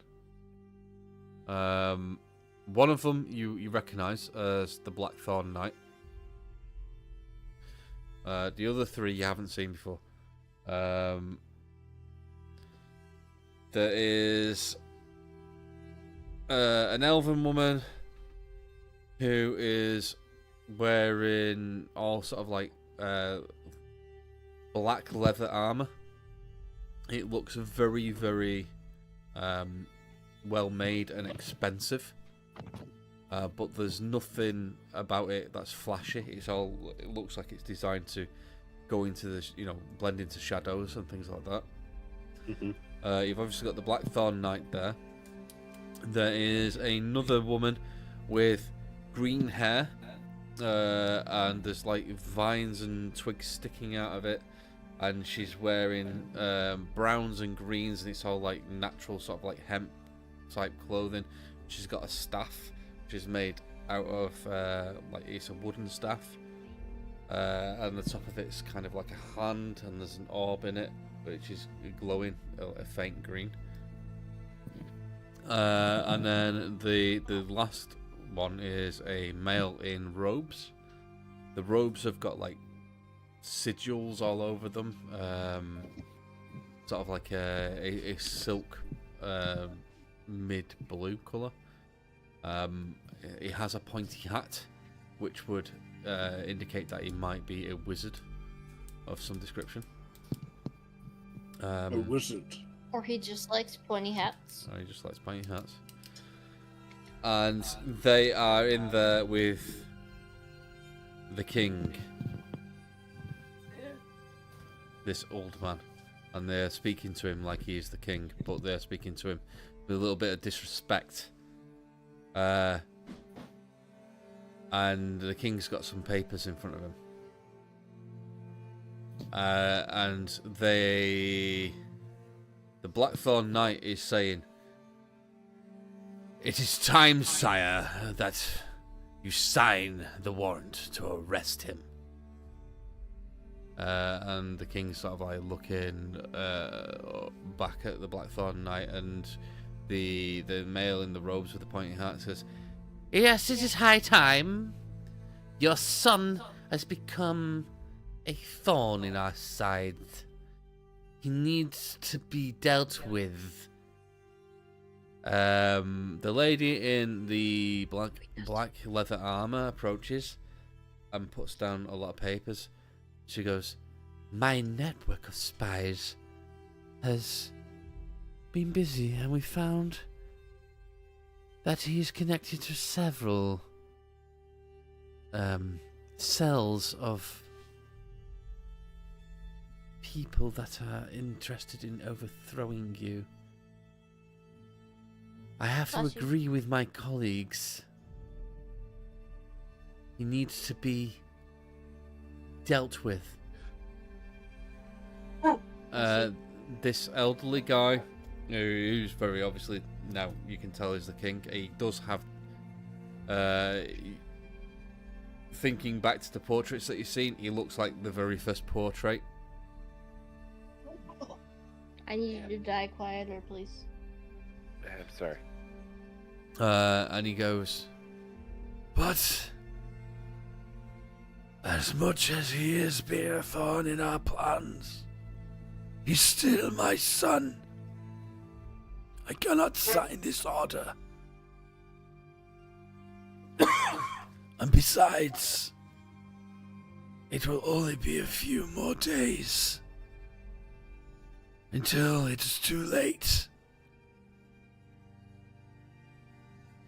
The Blackthorn Knight goes, "It is still too much of a risk, sire. We do need to deal with him. And if you don't have what it takes, perhaps we should act ourselves."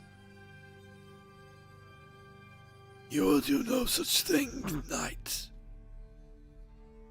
I am still your king." Excuse me.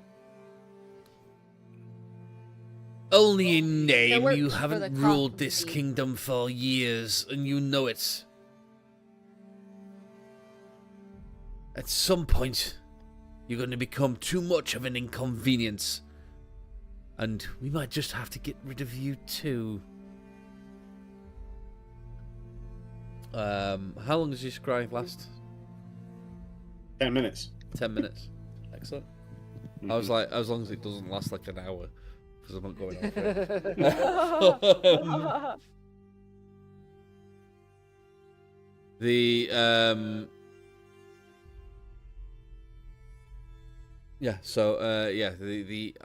The wizard walks over to this ornate desk where the king is sat. Puts his hands on the desk and he looks at the king in directly in the eyes, and he goes, "You will sign the papers, sire." And the king replies, "I will sign the papers." And he reaches over and gets a quilt and scratches his name on the bottom of this arrest warrant. And his hand's really shaky and his signature's really quite bad. Do we see it clearly? Obviously, Rory sees it mostly clearly, but can we see the name? The king's name? Yes. In the signature. No, you can't. You can't really make it out. Rory can. Okay. What's the king's name? It's just signed High King Alpha, and there's like an attempt to sign a family name, but it's just squiggles off into nothing, almost like he can't remember what it is. And This is just, yeah. the This is the wizard sort of like looks at him and goes, Thank you, sire. You have proved most useful yet again. And he looks up directly at your little fucking orb that's invisible, that you're scrying through. Mhm. And you see the wizard look directly into your eyes, Rory, but he obviously can't see you. But you can see that he's being scryed on. And he goes, I think it's time we take this meeting somewhere else. And he points up at where your point of view is coming from. And he clicks his fingers, and your scrying comes to an abrupt end. But you still get about 9 minutes out of it. So 1 minute before it was gonna end anyway. And I need to find the prince. Has he got true Yeah. sight? has he? You don't know. Don't know. I can't tell you that. He must have. He must have. He must have. It's, I think that was pretty obvious right here. He found your drone. Yep. yeah, well, in order to do so, he's got to be actively looking, or he has true sight. Mm. Logic. Or he had Whatever. He found your invisibility. drone. See invisibility. Yeah. Yeah. Yeah. He's fine. Right, I'm gonna. Were his quickly- hands on backwards? Were his hands on backwards? His hands were on backwards, and he was like, he was trying to open It's this. just- No, right. So this is where I'm going to end the session. But first of all, what I want to do before we actually end, right? So to contact Justinian's order, if Justinian is sending a letter, you can find a chain office in Avalon. There is in fact one. And it is accessed through that courier service that you were thinking Yeah. earlier on. So you can write a letter, and if you want it, the express freaking magical appears instantly. On the other side, it's 5 gold pieces. Excuse me. I was purely just thinking if we had sending for today, then we could have sent and received a thing within an instant. But obviously, neither of us have got it prepared. Yeah, but I mean, potentially, depending what Justinian is writing in that letter, you might get a reply pretty quickly. If you just want the express 24 hours, it's cheaper. But if you want it to get there instantly, it's 5 gold pieces.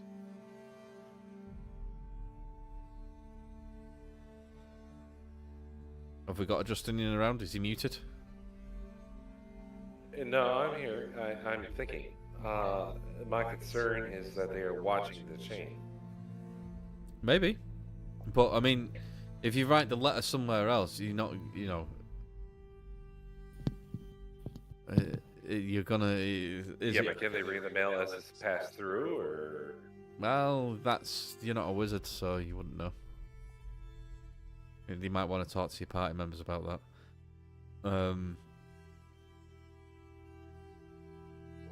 It's just about how urgent this is, really, isn't it? This is rather urgent, so... Can they read if I send mail to them?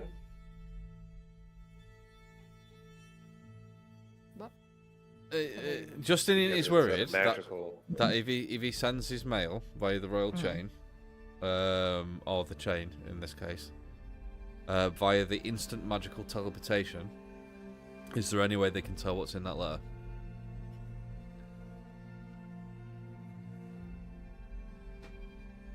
The chain. So he's asking, like, from a wizard's point of view, is there any way they Right, can read that okay. letter without opening the letter? Can it be intercepted and read? Well, more than likely they could just reseal it afterwards. So I would say possibly. Can it be intercepted en route? No, it can't. Oh right, if okay. it's being, But no, but yeah, yeah, if it's an instant teleportation, it leaves Right. the office and instantly arrives in its destination, then it cannot be intercepted Yeah. in that. Right, which would be the way the instant thing. I've seen it done before, where it just flashes away and it's gone. Yeah. At that point, yeah, it can't be intercepted. It'll arrive where it's arriving. It should like arrive in No, front of the but- guy's face that you want it to arrive to. Well, but I'm curious, like if there is a way to intercept the letters that are leaving this place, like even that are sent magically, so that they can monitor the mail that's being left. Well, no, because it's like a fold in space. It is a warp bubble as opposed to a traveling. Yeah, right, okay. So if you send a piece of mail magically, it doesn't leave the office. It's not collected from this office. It'll leave the office via the teleport. And if you hang around, you could probably watch it be transported. If you wanted to. Well, that's what Justinian would do to make sure that nobody's reading it. Yeah, I mean, so you could wait there. It's not going to leave the office other than via the teleportation spell, basically. And it will arrive instantly at its destination in front of the person that it's addressed to. So if you wanted to do that, yeah, it will cost you 5 gold to do that. And you can hang around if you want and see it transported. Is there a way to seal the letter so that nobody can glean from it before it's transported? You could put a seal on it. No, you can just wax seal it. I mean, the paper's quite thick.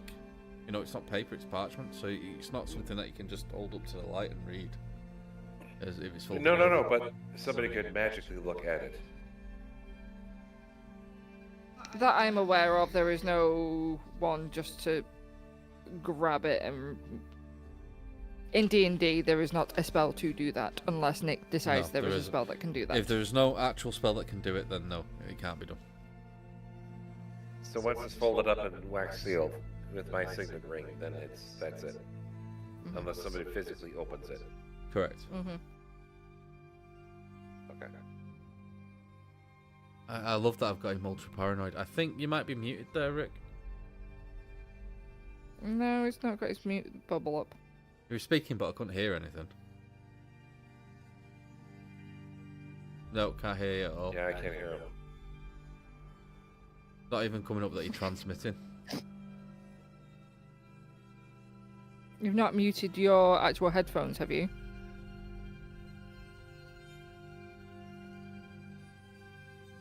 Like with a button or something like that. The volume was turned down. There There we you go. go. There we go. There you go. Something turned the volume down. I don't know what. Uh, Your order, would they have a cipher?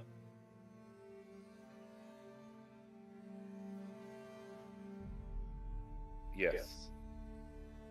So you could just Cipher. write in the cipher. Yeah. Encrypt it. I could, but that takes time then to unencrypt. It's rather tight. Yeah, but somebody of your order would be able to That'd be fine. decrypt it pretty quickly because they have the key. Yeah, they would be fluent in doing it. Yeah, I mean, you're looking at, you know, instead of getting, if you encrypt it, maybe it might take an extra hour to get a reply. Is that going to change plans drastically? Because I am going to end the adventuring day at the end of this anyway. Uh-huh. Right. No, it won't. So, No, but he's I think justifiably concerned that someone that was in the court disappeared. yeah, I mean, I love the fact that I've got you ultra paranoid. It's great. Mhm. You I think justifiably. so you're gonna pay the 5 Great, gold. yeah. You're gonna send an encrypted letter that is wax sealed.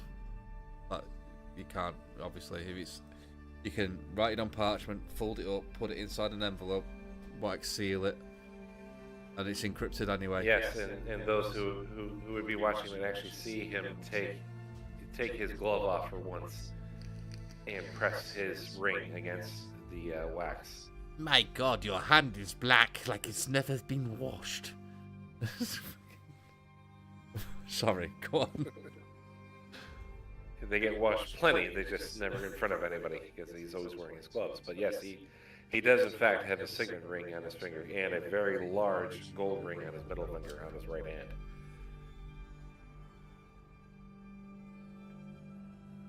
Right, so you do Write that. notes down there. Anyway, Let me know roughly what you're going to send. You don't have to write out a full letter. Just give me the details of what you're asking or whatever.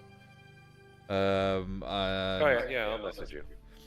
And yeah, deduct 5 gold, and Justinian does stay there, and you watch it. You explain that it's sensitive, needs to be expressed, and you're not leaving until you see that letter gone.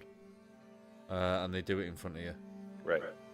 And you get a receipt handed to you that basically says that they've sent it where it's going. They do offer you they will offer for 5 silver a courier service to bring any reply as soon as it comes through to whatever address you give them, if you want it. Otherwise, you have to keep coming back and checking, see if you got a reply.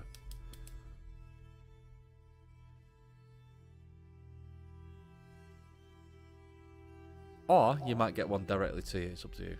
Well, it's not up to you. That's up to me. But you don't know if that's going to happen. He'll pay for the 5 silver for the insurance. Right. Okay, so deduct That that. is delivered. Deduct that, and I'll make a note. Does it contain any lithium-ion batteries? Yes. You can't be. No, this does not go above 10,000 feet, so. It's always the question they ask when you're sending a parcel in the UK. Like, does it contain any lithium-ion batteries? Oh, the USPS now is on a kick about mercury being shipped. But anyways, stupid story. Right, so Thermometers and whatnot. Yeah, they're exploding in the air apparently and putting mercury all over the planes. Hippies. Read about Right. that all the time. So I'm going to end the session there. I think that was a pretty good session. You've got a lot of shit done, and still not got through. It was my very session 35 interesting. notes. Yeah, we did. Oh no, how sad, never mind. Yeah, no, it's great. I literally wrote down the whole conversation. So I did Really? not. I do not have that sort of attention span. I'm gonna say that this is gonna be the end of the day. You've done a lot in this day. There's not really much more you can do. So you can all hit the long rest button if you need to, or re-prepare spells for next time. And Maeve can redo her portents. Yo. So this. I will send you the note in the next 2 weeks. Yep, that's fine as long as I get it before Before the session. more than a day before the session. Obviously. If it arrives I'll 10 send minutes you before in the an hour session, I'll be before like, the session. Pissed. but I'll yes. send it an hour before the session. Anyway, thanks for joining I'll us on jump through YouTube my if you did camera. so, or watching us after the fact. Bye to Rebecca's mum. Play nice, Bye, be good, Rebecca's mom. Hi, Rebecca's mom. and we'll see you later. Bye bye. Oh. Yeah, I hit the wrong one.